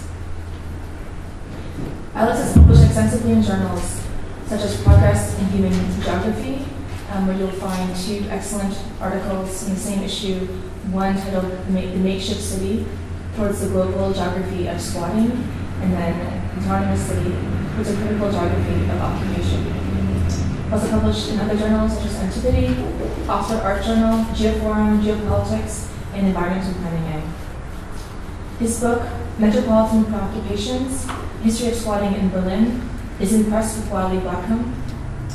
His another book in progress is about the global history of squatting, with the working title, The Autonomous City. And we'll present today on the Makeshift City. Great, Chase, thank you very much for that introduction. Just bear with me one sec while I get this set up.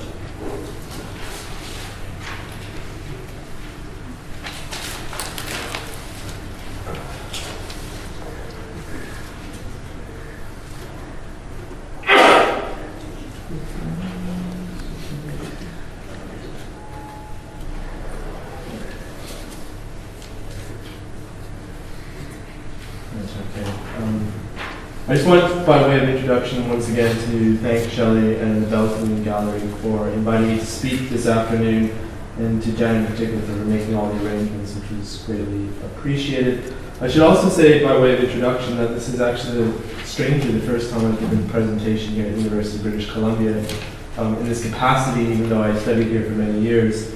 And perhaps even more conspicuously, it's the first time I've given a presentation on Vancouver itself. So I feel somewhat as an interloper, and I look forward to questions and discussions afterwards. Right. Okay, anyway, the origins of this paper can be traced back to the trip made by the author Malcolm Lowry and his wife, the actor and writer Marjorie Bonner, in the fall of 1946 to Gabriola Island, one of the many small idyllic islands off the coast of Vancouver Island.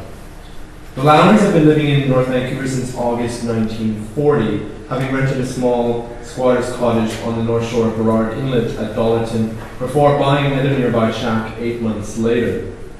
When that shack burned down in 1944, the Lowrys were unable to salvage the many manuscripts that Malcolm was working on at the time, with one exception, a novel that would famously appear a few years later as Under the Volcano.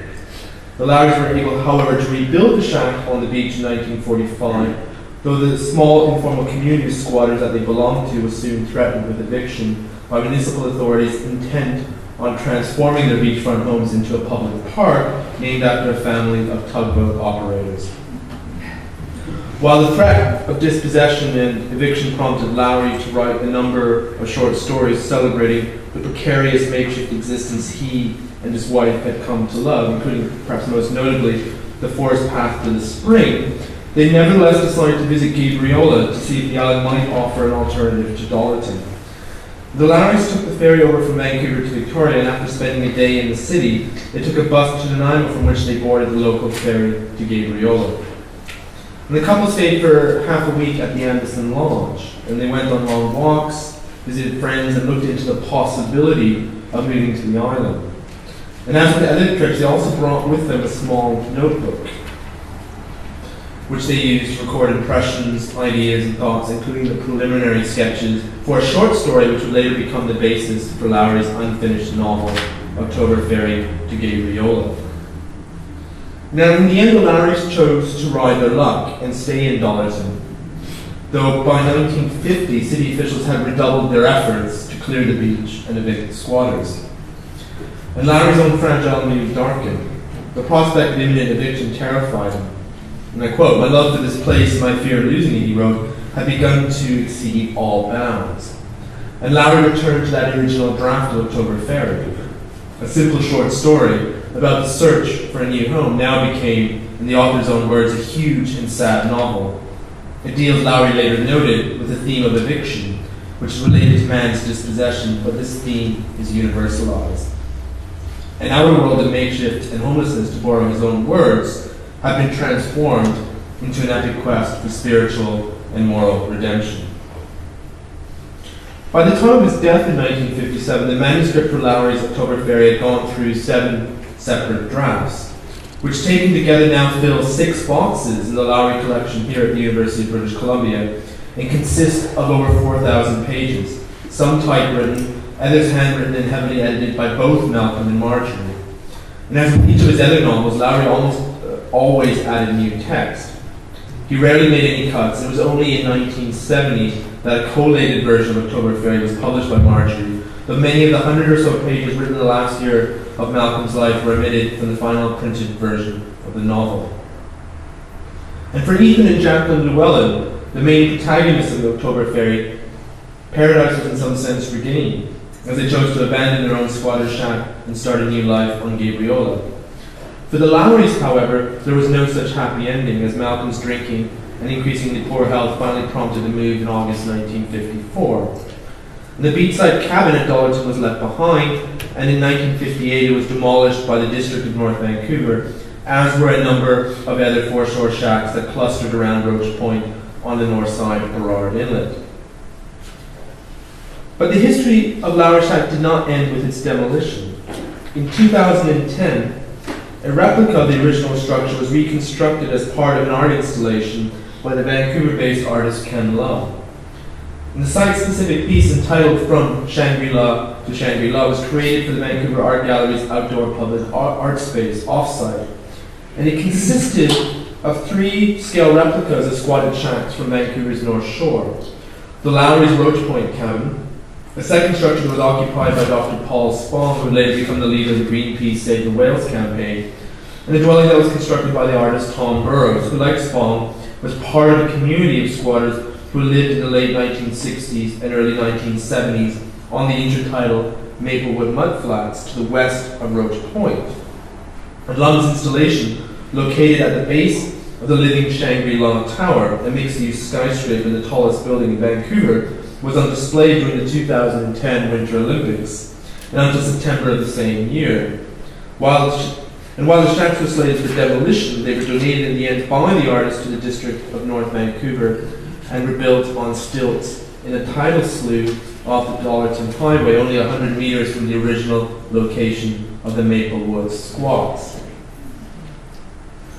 Now, the reconstruction and subsequent restitution of the rustic shacks, and this also extends to Lum's more recent project, Vancouver especially, in this case as aesthetic placeholders rather than as objects of dwelling and necessity, raises a number of questions that are at the heart of this paper.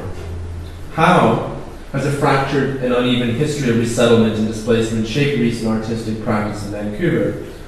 What possibilities might squatting in particular hold for the constitution of socially meaningful forms of artistic intervention? Should we, in other words, see such interventions as acts of radical reclamation and political representation, or do they conversely point to the co-optation and neutralization of alternative spatial histories in all their contingency and messiness?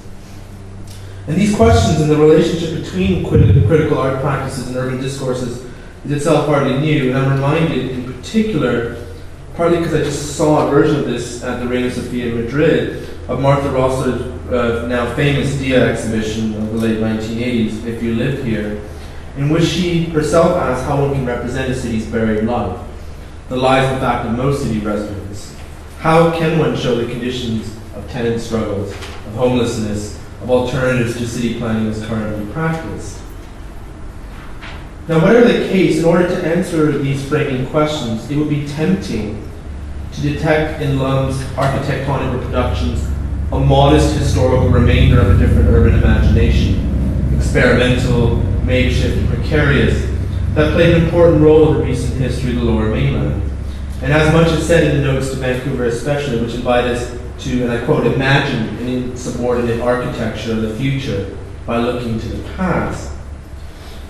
Now, while there's much to recommend in this view, the relationship between squatting, urban development, and artistic practice in Vancouver is hardly straightforward, and is, if anything, shaped by a series of basic and largely unresolved contradictions between the city and the countryside, between the occupation and resettlement of British Columbia and the dispossession and displacement of its indigenous inhabitants, between forgotten histories of informal housing and recurring cycles of creative destruction, between tactics of care and survival and new forms of creative resistance and subversion.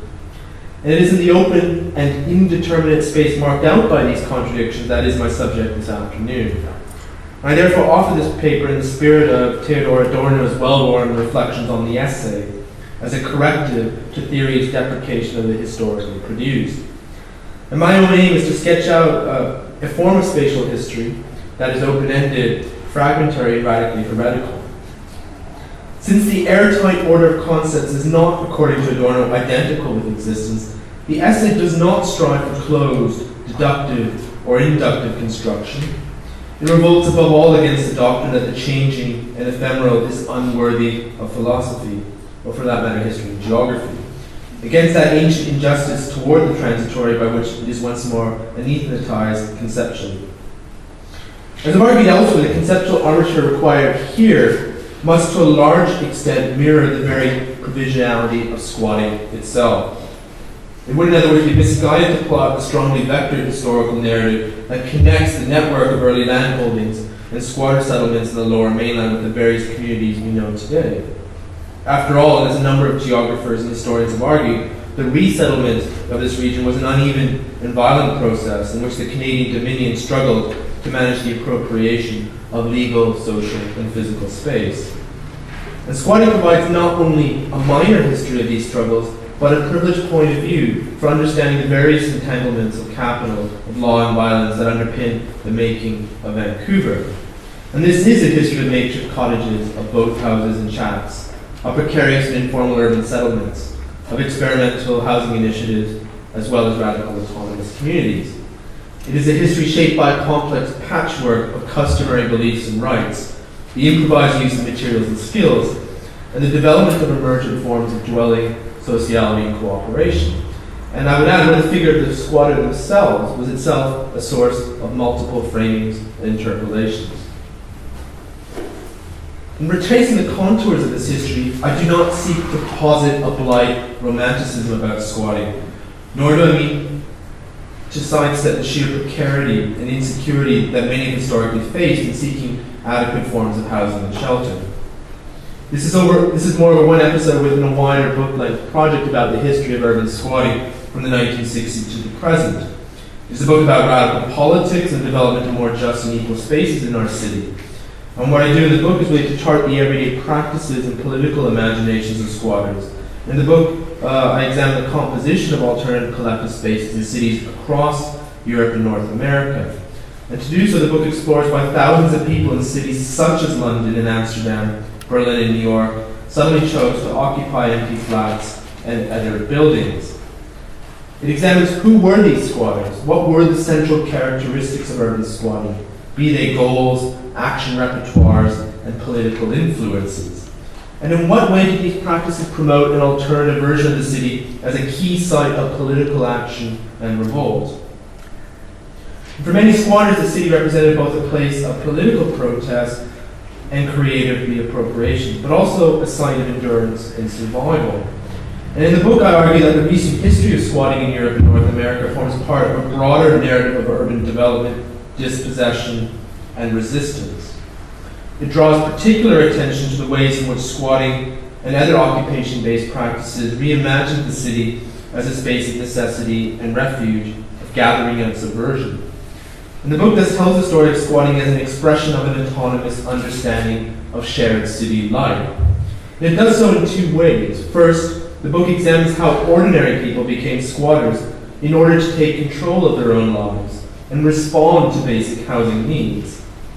And second, it shows how collective self-empowerment and autonomous political action transformed squatting for many into a radical social movement that offered new ways of thinking about and inhabiting the city.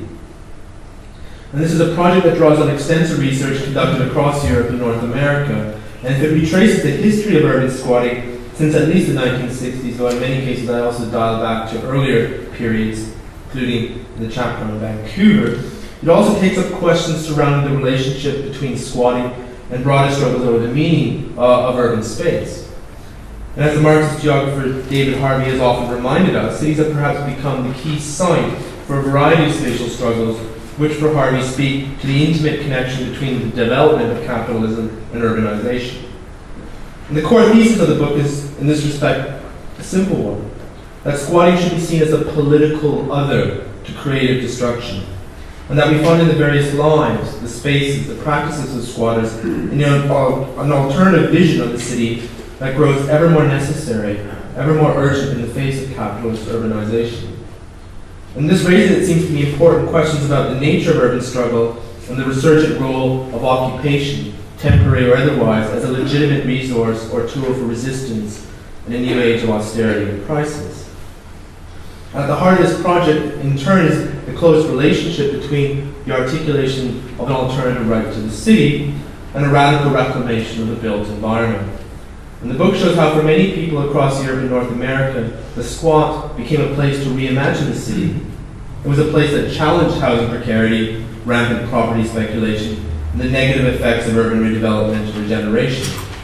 It was also a place to imagine and build alternative worlds, to express anger and solidarity, to explore new identities and different intimacies, to experience and share new feelings, and to defy authority and live autonomously. But of course, if I narrate the practice of squatting as both a necessary protest against housing scarcity and a constituent process for alternative ways of living together in increasingly divided and unequal urban settings, I also need to remain alert to the historical sediments of settler colonialism and their constitutive role in shaping the recent remaking of the Lower Mainland. To do so demands in turn an attentiveness to the specificities of the concept of the squatter, however imprecise, that can be traced back to its usage in 19th century colonial Canada, and where colonizers labored to establish a cultural, political, and legal context for land rights in various frontiers. More often than not, squatters' rights were, as Raymond Frogner has reminded us, a category that was used to impose the color of title to the appropriate class of settler and remove the remainder.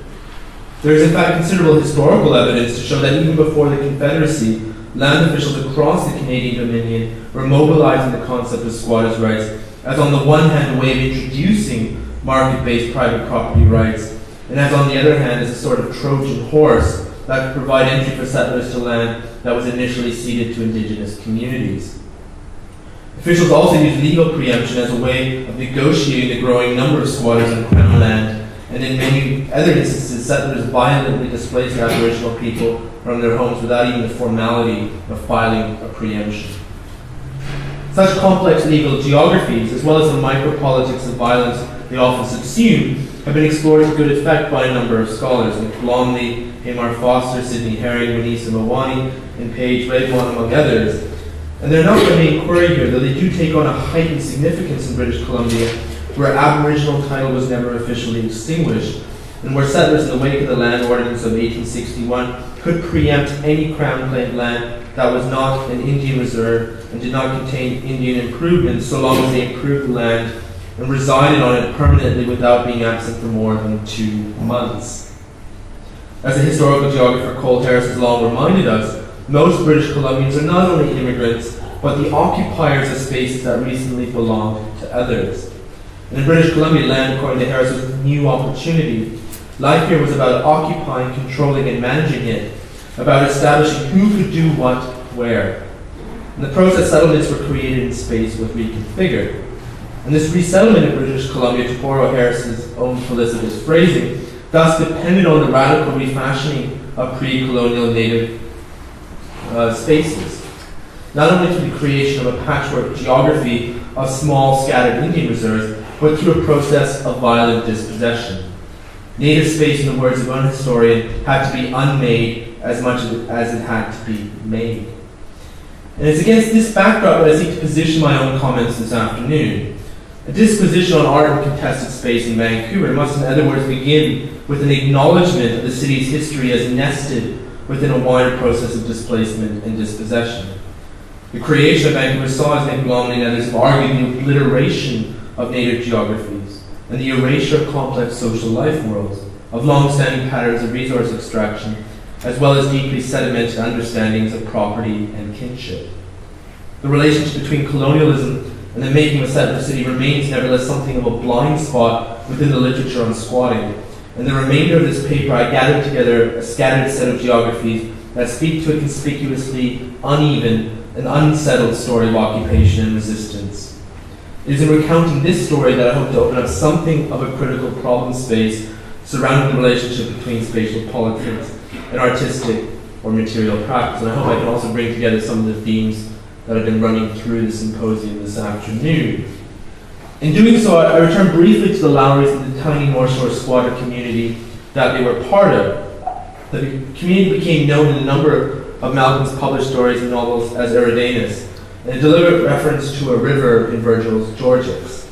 Though, as the writer Stephen Osborne has argued, in mapping the old world onto the new, Lowry ultimately overlooked the shoreline's original namers, whose descendants, members of the slave Watuth Nation, were sequestered on an allotment bordering Lowry's beach, mentioned in passing in the stories as simply the reserve, and whose eviction from that beach several decades earlier had failed to lodge in his imagination. The transformation of wilderness into territory and real estate, and the concomitant alienation and erasure of Aboriginal lands depended on the subdivision of Crown land into discrete sections that were distributed through sale or preemption. Cole Harris is undoubtedly right to detect in the imposition of a Western property system a powerful tool of discipline and control, and one in which racism was built into the very landscape of settlement. At the same time, as Renisa Mawani and others have argued, the effects of colonial power were never absolute, and if anything shaped by uneven and contradictory geographies of encounter and contestation. So for Mawani, the colonial context-based zone was a space of racial intermixture, a place where Europeans, Aboriginal peoples, and racial migrants came into frequent contact, a conceptual and material geography where racial categories and racism were both produced and productive of locally configured and globally inflected modalities of colonial power. If Mawani focuses in particular on the emergent practices of racial governance in British Columbia, it is also clear that squatter settlements and informal communities, the ways in which these terms were mobilized and understood, were part of the colonial contact zone that she has in mind, and that in these settlements we find the kind of counter-stories and counter-mappings that complicate the certainties of the settler city. I'm also drawn in this respect to Jean Barman's important history of Standard Park, in which she reconstructs the genealogy of the families who once lived in the park, Aboriginal, Hawaiian, mixed race, and European, and the various stories of their dispossession.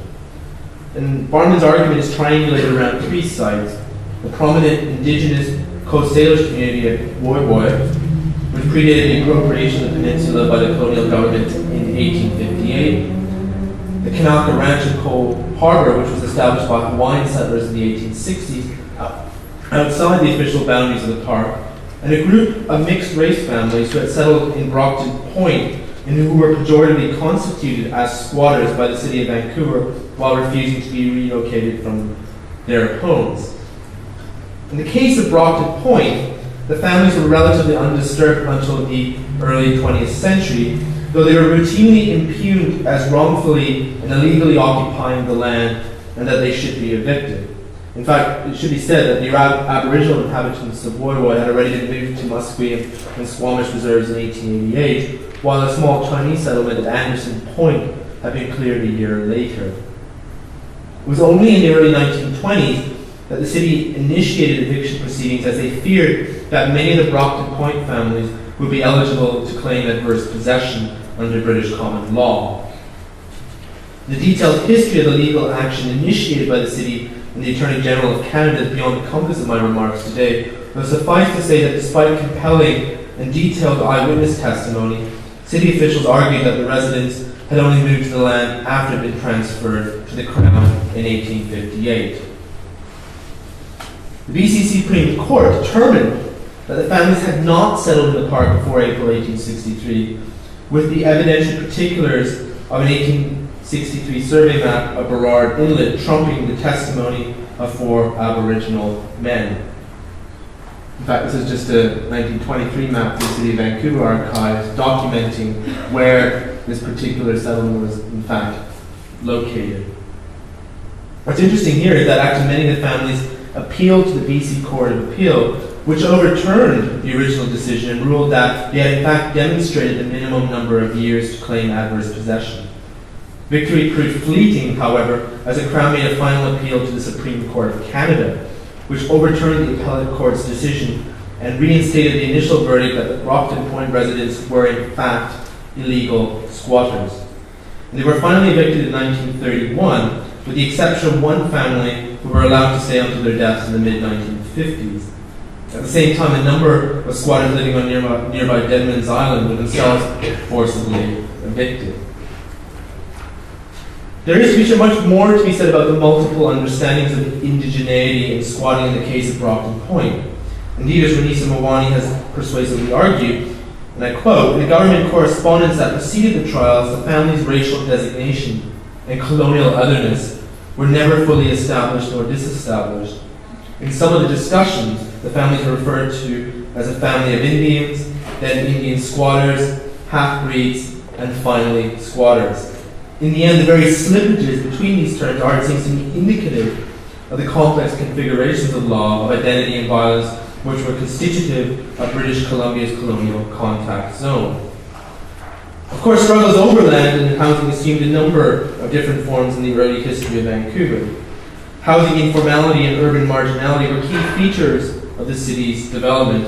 It was in fact the makeshift, flimsy, and jerry-built shack which had already by the 1890s come to serve as a potent symbol of social marginalization. Shacks, usually dwellings located along the shorelines of Burrard Inlet and Falls Creek, sprung up with considerable frequency, such that there were, according to one source, over 364 shacks on the city's various foreshores in 1894. While many of the squatters' homes were destroyed, other communities endured, including, as many of you know, Finn Slough, whose homes in the Untitled Flats off Richmond near Gilmore Island remain to this day.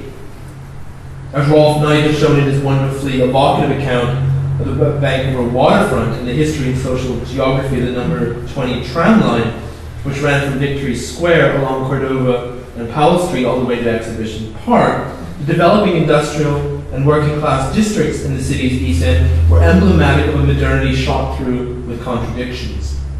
Development was, if anything, uneven, and the East End remained a fractured landscape of railway yards, overgrown industrial wastelands, intermixed with the pensioner bunkhouses and squatter shacks, many of which existed well into the 1940s and 50s. And it's perhaps unsurprising that this kind of defeatured landscape would feature so prominently in the work of the Vancouver School in more recent decades.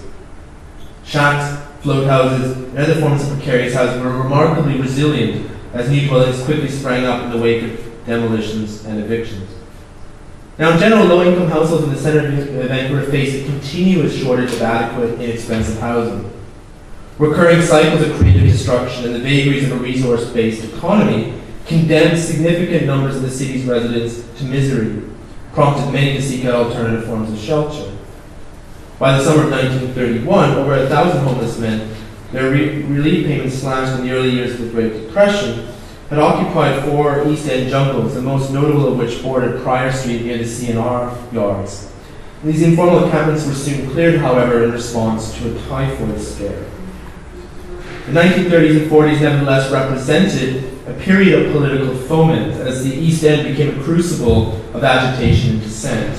I'm reminded here of Stan Douglas's recent reenactment of the scenes in the 1935 dock workers' strike. In that same year, in May, the Carnegie Library, now in the Carnegie Centre, was occupied by hundreds of young men in protest against the unemployment relief work camps that were set up during the Great Depression by the federal government. While 3 years later, a cut in the relief project that had replaced the work camps prompted scores of unemployed young men to occupy the Hotel Georgia, the Vancouver Art Gallery, as well as the city's main post office. And the month-long occupation was brutally suppressed by the police on June 19, 1938, event in Vancouver which was known as Bloody Sunday. At the same time, the city's chronic shortage of housing intensified as overcrowding, substandard housing, and the eventual demobilization of returning military personnel in 1945 led to a wave of popular protests, which culminated in the occupation of the old Hotel Vancouver by a group of veterans on the 26th of January 1946. At the same time, the late 1930s and 40s also bore witness to a further rise in the number of squatted shacks along the various foreshores of Vancouver, be it the Burrard Inlet, False Creek, or along the northern arm of the Fraser River. While efforts were made as early as 1938 to report on the sanitary conditions of the houses, undoubtedly as a pretext to their demolition, many of the communities remained largely intact until the 1950s, when a new round of health inspections recommended that the shacks and float houses be declared a nuisance and dangerous to public health and safety. And there's even evidence to suggest that some of the squatters attempted to formalize their housing arrangements at this point, though these efforts were firmly rejected by the city. So this is just a letter, actually, by some of these residents in 1940, appealing in part to try to arrange some kind of a formal agreement. It actually ties with a lot of interesting work being done right now in the Global South around what the geographer Solomon Benjamin refers to as occupancy urbanism. And so there's an interesting slippage here, and it's interesting also how the earlier histories of informality in the urban north in many ways have been perhaps forgotten. And this is just one of the foreshore surveys from the late 1940s, just giving you a sense once again of the sheer scale of occupation in these particular spaces around the fringes of Vancouver. And it's also in this context that the demolition of Lowry's Lodge must ultimately be situated. First, that it represented one incident within a much wider historical geography of dispossession, whose origins lie in the disagreeable materialities of settler colonialism. Second, that housing must be seen as one privileged site through which the laws and governing projects of the colonial contact zone were negotiated and contested.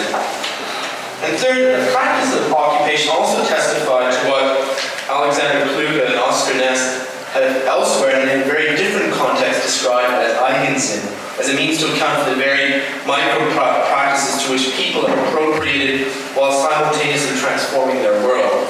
And this concept of Eigensinn is something I've used in my own work on the history or historical geography of squatting in Berlin, and is commonly defined as self-reliance, self-will, obstinacy, or the act of reappropriating social relations, and has become a key theoretical placeholder both within and far beyond modern German history. Now, as the historian Kathleen Canning has argued, Eigensinn encompasses both subjects encounter with constraints and pressures, and their reappropriation of these structural or discursive pressures. What it means to be a squatter, what it means to squat, was never in this way reducible to a single repertoire of practices and commitments, and if anything, accommodated a number of strategies while adopting various different forms.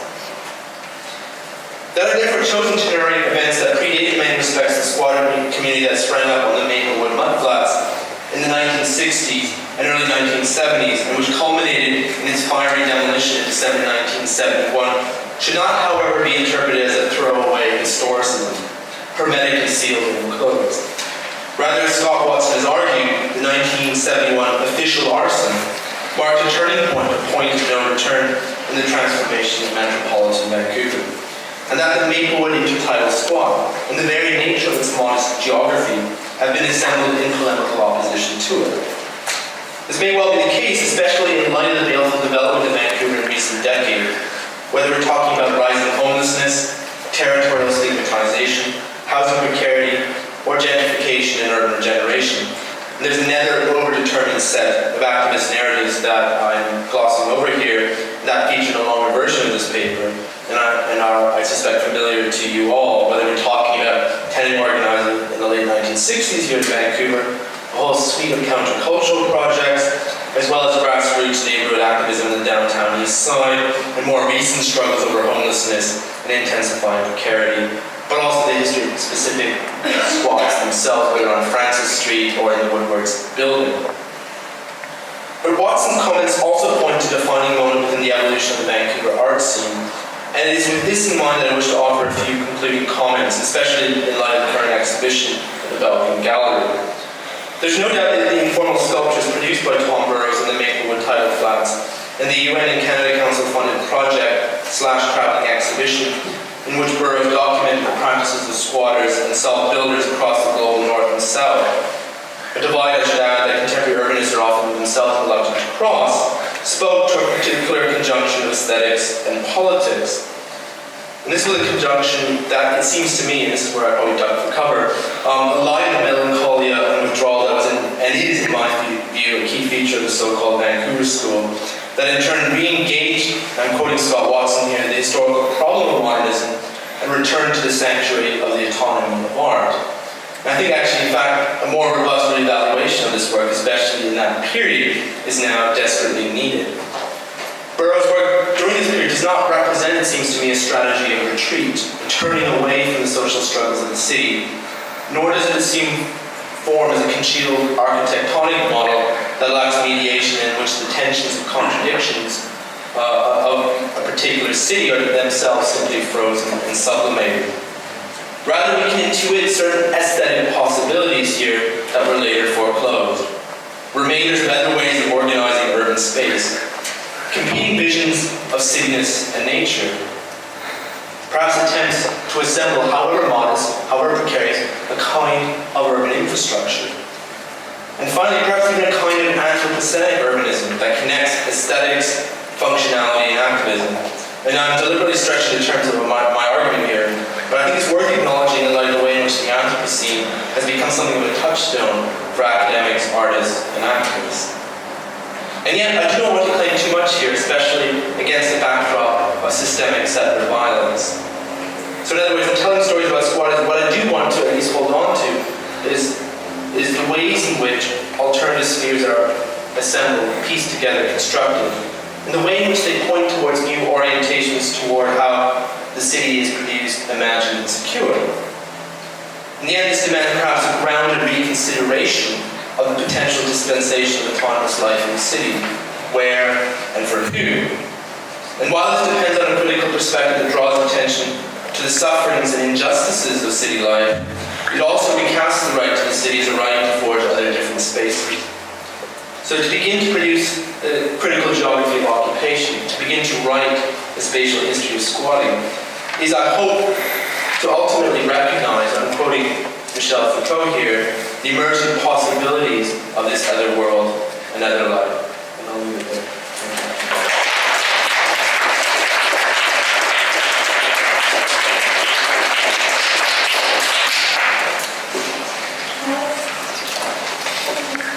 Before we go into this question,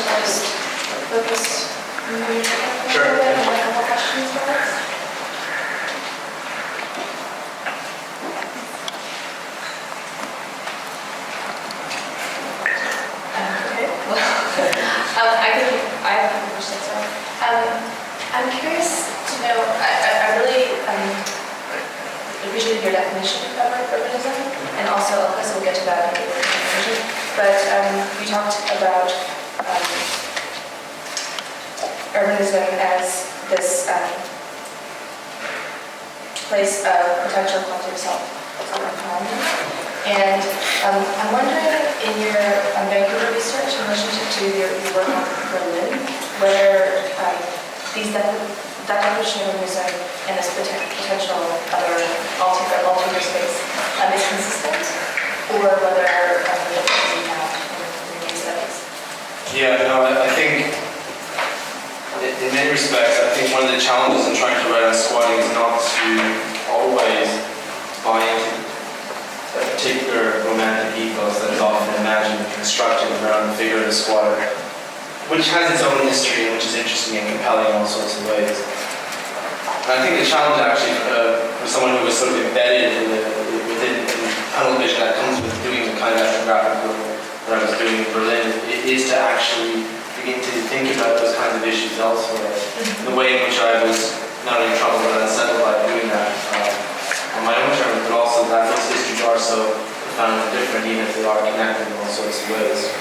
And so I think one of the things that emerged out of that is that one can't simply detect a straightforward consistency in the practices, the goals, the motivations, but also, as I said in the paper, the significance of trying to position this work in the context where settler colonialism is so important and change the way in which we begin to think about the figure of the squatter. I mean, it is a throwaway cliche, but in one sense, and this is something we acknowledged when Shelly spoke by way of introduction, we are, in some way, squatting on someone else's land in this particular room.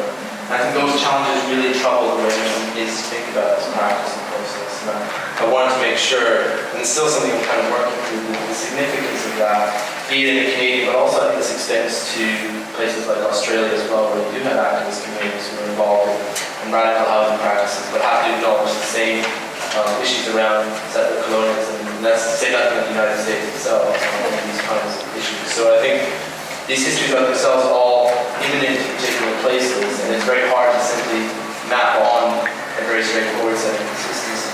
That being said, very quickly, it's clear in the European context that many activists collaborated, worked with each other, traveled between different radical spaces in the 70s, 80s, and even more currently as well. And I think that story is important. And they learn from each other, and that kind of sort of process and the creation of those kinds of transversal geographies is really important. But it's not to suggest that activists in Berlin are the same as activists in Copenhagen, etc., etc.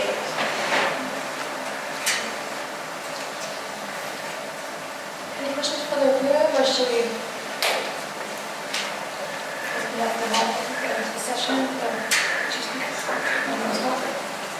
Thank you for that. I wonder if your research, you could say maybe more about False Creek and what happened there in a larger sense. And it was everything was taken out for Expo 86, and the whole thing was sold to one developer for 20 urban acres. This is the whole. Yeah, I mean, the opposite of organic, do-it-yourself, whatever. I also want to comment that in 1949, if you went to the art school, you would probably at some point be told to go down here and draw these things. So the squatter shacks and boats and things were in 49 already picturesque in the minds of Vancouver artists. I mean, I'll take the first comment first. I mean, I think that in itself is really interesting and so important. And maybe it's something that I didn't acknowledge as much as I should here, but that the way in which this history also has woven its way into the mythology of Vancouver is important, and something I need to reflect on a little bit more. And that's always there from very early on, as you suggest. And so I think it's something I need to think a bit more about. And I think perhaps also connects up with wider issues of the relationship with landscape in the context of sort of Vancouver art as well, in a way in which, as a category, that evolves and changes over time. And it's something I think I need to think a little bit more about. That's not something I have necessarily reflected on, but having read some of Ms. Andrea Anderson's work, I think some of those issues come up. And I think I need to work back a little bit and sort of work through those a bit more. He's obviously a very emotion-determined category, but as you suggest, very early on, it's being framed in a very specific way. And so I think this is something that needs to flesh out. think about it a bit more. In terms of Falls Creek, yes, I mean, obviously there's a lot of geographical literature that's focused perhaps too much simply on the history of gentrification of condominiums that were built in the 80s and 90s, but there's an earlier history as well. But beyond Mexico and into the eviction of some of those foreshore squatters, which were like early 30s and so on. That's something that I'm still working kind of through. So it's very much a work in progress, but you're right, I mean, there are different kind of spatial histories within Vancouver itself. And actually some of the most interesting stuff I found in the archives, including many surveys, weren't at Falls Creek, but actually to deal with some of the foreshore communities that sort of touched on the north arm of the Fraser River. That seems to be a lot of documentation on that within the archives. Less actually on Falls Creek, interestingly enough. I mean, there's more recent history to that, but I think actually I want to kind of look at more at this as well, the way in which health inspectors get involved in that process. But actually challenge what's interesting, a lot of the reports say, well, actually people, their lifestyles are quite robust and they're healthy, etc. And we don't recommend eviction, but we recommend that they are providing services and so on. So there's an interesting story there as well, is that within that kind of attempt to formalize their livelihood, which I think I want to say a little bit more about as well. But yes, no, Falls Creek definitely a bit more about as well.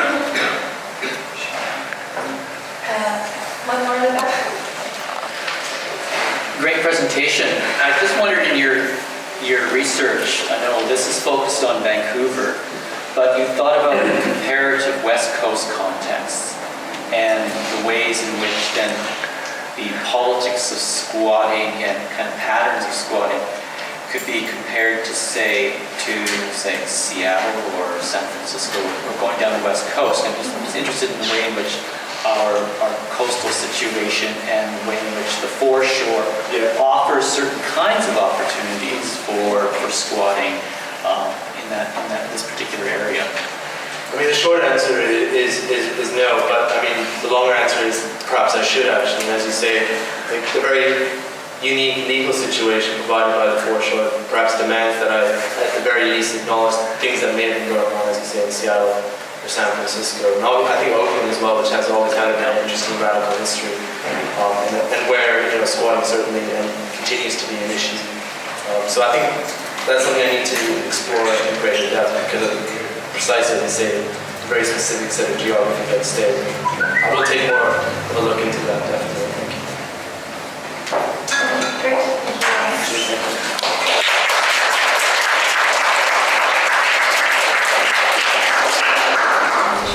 Okay, so to kick the discussion off, I was hoping I could impose for a moment and kind of frame the discussion on this question of what is urbanism. And I was, for me, I think of urbanism as the correlation between fields and flows and material practice, and there's often a tension between these. Also, there's another way to define it would be the tension between the vernacular and the discourse, the high.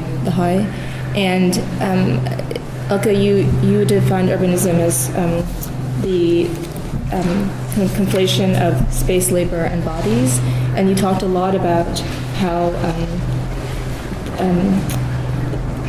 urbanism is also the way one lives, and we speak a lot about neoliberal urbanism now, and the critical urbanism is a critical project against that. And so I was really interested in your kind of clear statement that the modern project of urbanism has always had a hands-on component to it, and I was curious if you can clarify whether you consider that to be a kind of it's part and parcel of the urban project, or it's a kind of parallel and intersecting project.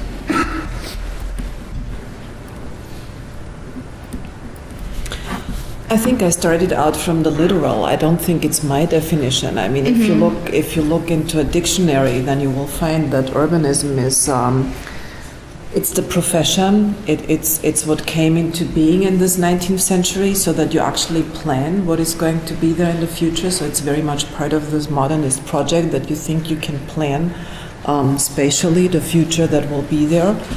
And then it's these processes that we call urbanization, But interestingly enough, it has this third meaning that it's the life urban dwellers lead. And I think if we take those three together, like the planning and the processes that are urban transformation, and also the life people or urban dwellers lead, so all of them together, that's why I said space, labor, body. So it doesn't make it more specific, this answer, but I think it shows the complexities that we have to think it on all scales, on the scale of the individual urban dweller's mind and body, but also on this large scale that is this entire entity, that is never really fully conceivable of at one glance. And I think the words he chose were interesting because parallel and intersecting is actually the opposite. No? I mean, parallel runs in parallel and never touches each other, whereas intersecting is like this. And I would say they are codependent. So they might not necessarily intersect in space, but they depend upon each other. And that's why it's so interesting that you ended on infrastructures in a way. So what does it mean that cities don't extend their infrastructures, or that they leave certain populations outside of these infrastructures? Because we could also not talk about the hands-on, but the infrastructural urbanism and how those do or do not intersect. Yeah, maybe to jump in, I think it's interesting that one of the words that urbanists, geographers, anthropologists, what have you, have begun to use in a number of different contexts is precisely the word infrastructure. And one of the things that I'm interested in the context of squatting is the way in which squatters are building themselves an alternative infrastructure within a particular urban context, precisely in response to scarcity and precarity, finding different ways of bringing bodies, spaces, objects into some kind of relationship, some kind of connection, and so on. And I think some of the more radical possibilities that we perhaps can detect in squatting is precisely that ability to produce infrastructures. And it is also why, in some ways, I've always wondered why it's so vigorously policed and proscribed by the law, precisely in sort of fear of alternative infrastructures, perhaps having a kind of purchase. So in that sense, as that earlier history of hands-on urbanism is kind of connected and intertwined with those kinds of practices as well. And actually, the book that I finished with, I talk a little bit about those Spatial because those kinds of sort of informal settlements are part of the earlier history. And so trying to think about these things historically, but also in contemporary letters just seems to be really important. And I'm also, maybe one other way of thinking about it, to come back to your point of departure around urbanism as a keyword, or as a conceptual rubric, is the term cityness, which after all is synonymous with the urbanist uses to try to make sense of the nature of urbanization in many cities in the global south. And I think that the kind of qualities of urban form that are often precariously assembled and disassembled, reconstructed continuously is something he's really interested in tracking. And I think he's interested also in trying to make sense of the sort of qualities of cityness that we see emerging in these disparate places. And I find that concept also quite useful. And what's interesting is how that's now being used in the global north as well. We sort of see theories from the global south in terms of urbanization having a kind of critical point of purchase or utility, if you like, thinking about things going on globally as well. So it's an interesting kind of development in those. That makes me think of, I'm related to this,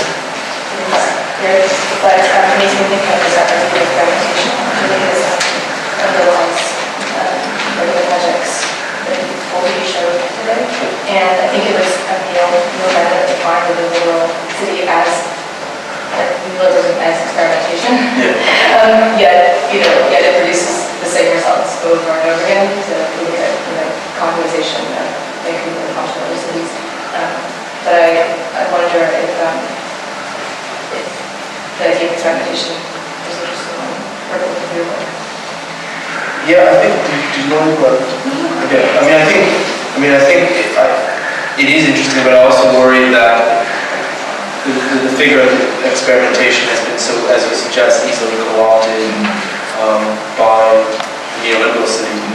It's a way in which, I think someone talked earlier about the aestheticization of informal practices, the way in which particular forms of experimentation become themselves commodities that can be marketed and sold. And again, I think actually what's interesting is the way in which the creative industries and creativity more generally, so slowly going into Richard Florida territory, I think is a interesting place to end up. But I think those kinds of issues I think are quite interesting. So the figure of experimentation becomes itself part of that relationship. So I realize that it's a term that often squatters themselves and mobilize in strategic ways, but there's a danger that it can also be retrofitted to other practices. And I think the art class, does anyone remember when an artist set up a villa and it was basically attacked by activists? I was actually there the very night it happened, and I happened to be there because there was a conference on migration. And it was happening at the same time as the Art Basel, so I think the migration study people, they totally ignored the Art Basel. But anyway, so there was this informal settlement, and then there were these large banners that said "Respect Favelas." And it's not really public space because it's owned by the Art Basel, so it took longer for the police to come in. But I think they also saw what happened at Taksim Square like the nights before, so that they started to throw water bombs at these people as respect. So it was a very complex track, images of, like urban images traveling transnationally from one place to another. I wanted to come back to the experiment. I don't think that the things I've shown, I would call them experimental communities. I think I would use that for other types of self-organization. And I guess that a lot of the things I've shown, when one analyzes them closer or looks more closely at the relation between what we just talked about, space, labor, and bodies, many of them are not very progressive. I mean, many of them are hugely conservative, you could say, when it comes to a claim to the land or gender relations or relations between immigrants. I think the question of immigration and squatters would be an interesting question to raise. How many immigrants are actually part of squatter movements, or how are there, so in my local context in Vienna, I would say there has been protests by refugees, but they could never be referred to as squatters. So I think it's also an interesting question as to where those alignments and alliances can actually take place or not take place. No, that's true. I mean, I think the early history of squatting in Germany, there were some very interesting alliances between activists and migrant communities in Frankfurt, for example, in the early 1970s, such that they were able to actually organize rent strikes and against occupy various flats and so on. But the late 70s and early 80s in Berlin, those kinds of solidarities and alliances were not being produced. With one exception, there was one squat which was occupied by, I think, 8 Turkish women. But that was the exception rather than the norm, and actually those communities did not have the kind of conversations and alliances that had taken place in the early 70s. Actually, it was very interesting. I just got back from Madrid, where actually I was speaking with eviction resistance activists there because of obviously the sheer scale of the housing crisis there. And what they said that actually the movements that now garnered a lot of attention in the media, which are often seen as grassroots community movements, actually have a provenance within migrant communities from Ecuador, Bolivia, and so on. They're the first to organize against housing evictions. They provide kind of the template that the new community organizations have adopted, often obviously in solidarity with the early practices. And so in other places, those kinds of affiliations do exist, but in Germany certainly they do exist.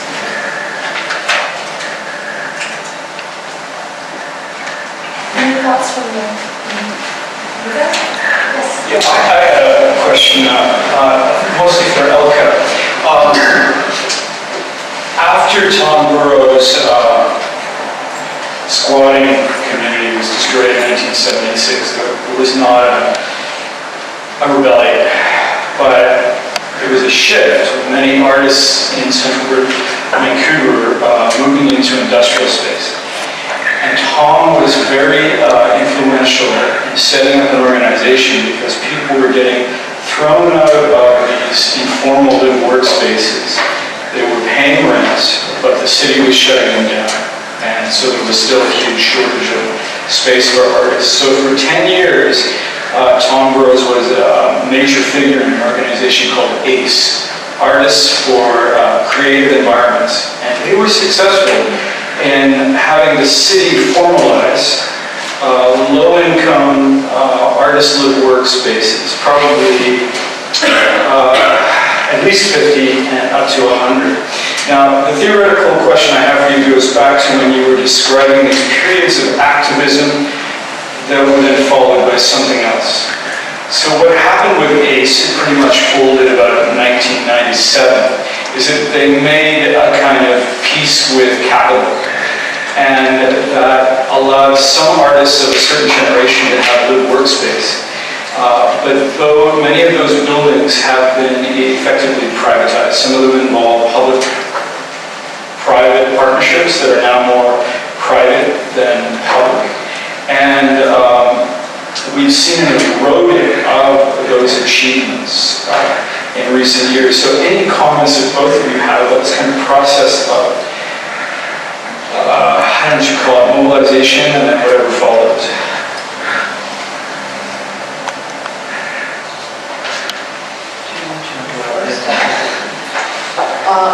I think well, personally, I probably have a very dystopian view. I mean, I would say the cycles get shorter, so now it wouldn't take 20 years for this to happen. On a different level, I would try to argue that what I said before, it's so easy to call things a failure. I mean, we always incorporate this narrative of failure, something that doesn't stay the same, which is actually also a very conservative way of thinking, is always already a failure. And just because they didn't make it for the next 100 years, we call it a failure. And that's why I try to, maybe it's a very fine line, but to argue, well, at least for 20 years they were successful, even though I don't like these successful and failure binary terminologies. I guess what is to be learned maybe from these case studies is to understand better what types of alliances or alignments one has to build with people who have other types of knowledge. So people who are lawyers, people who are part of city governments.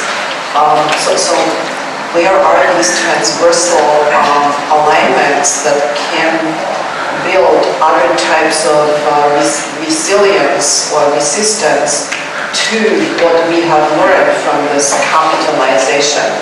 I think that's also part of why critical historiography of urban processes can actually be useful. It's not just an archive to revisit for the sake of revisiting the archive, but to turn it into something that becomes a living knowledge again somehow. I was just going to say I agree. I think the way in which the narrative of failure is so embedded within some social movement kind of stories, the way in which social movements tell stories about themselves, one part of that cycle is inevitably seen, unfortunately, that talk about failure. The way in which that frames also, it shapes the way in which actually some of those modest successes, and then parts of that story are often crowded out because, look, at the end is lost, and that's the only thing and everything else. Therefore, we need to start again, et cetera, et cetera. I do also kind of wonder whether an attentiveness to trying to tell those stories a bit more carefully is part of the process of repopulating cities in different ways, and acknowledging that actually what we did always do it's not just about modest success, it's about the way in which activism itself constructs networks, alliances, and so on. And even in a neighborhood as gentrified as Kreuzberg, Berlin, for example, just to use something like that, there's still things that exist there because of what squatters were able to achieve in the early 1980s, which, as many of them said to me in interviews, was partly a result of fronting up to the police. And those kinds of issues, that's not something they would have been able to do 20, 30 years ad infinitum, but they were able to construct some kind of infrastructure of which there is something still left, which also creates the possibilities for places where other things can now happen. And so activism around precarity is taking place in these social centers in former squats, or around the abuse of refugees in Germany and so on. These are the kind of nodes within those kinds of political spaces as well. So new things are happening, even if they partly build on earlier failures. So I think there's always a sense that within activist historiography, failure overdetermines the kind of structure and everything else. I sometimes worry about that as well. Because affectively, that can be really exhausting and disheartening. That's where we can begin. I like your focus on these telling stories. So to conclude today, thank you both of you for your work and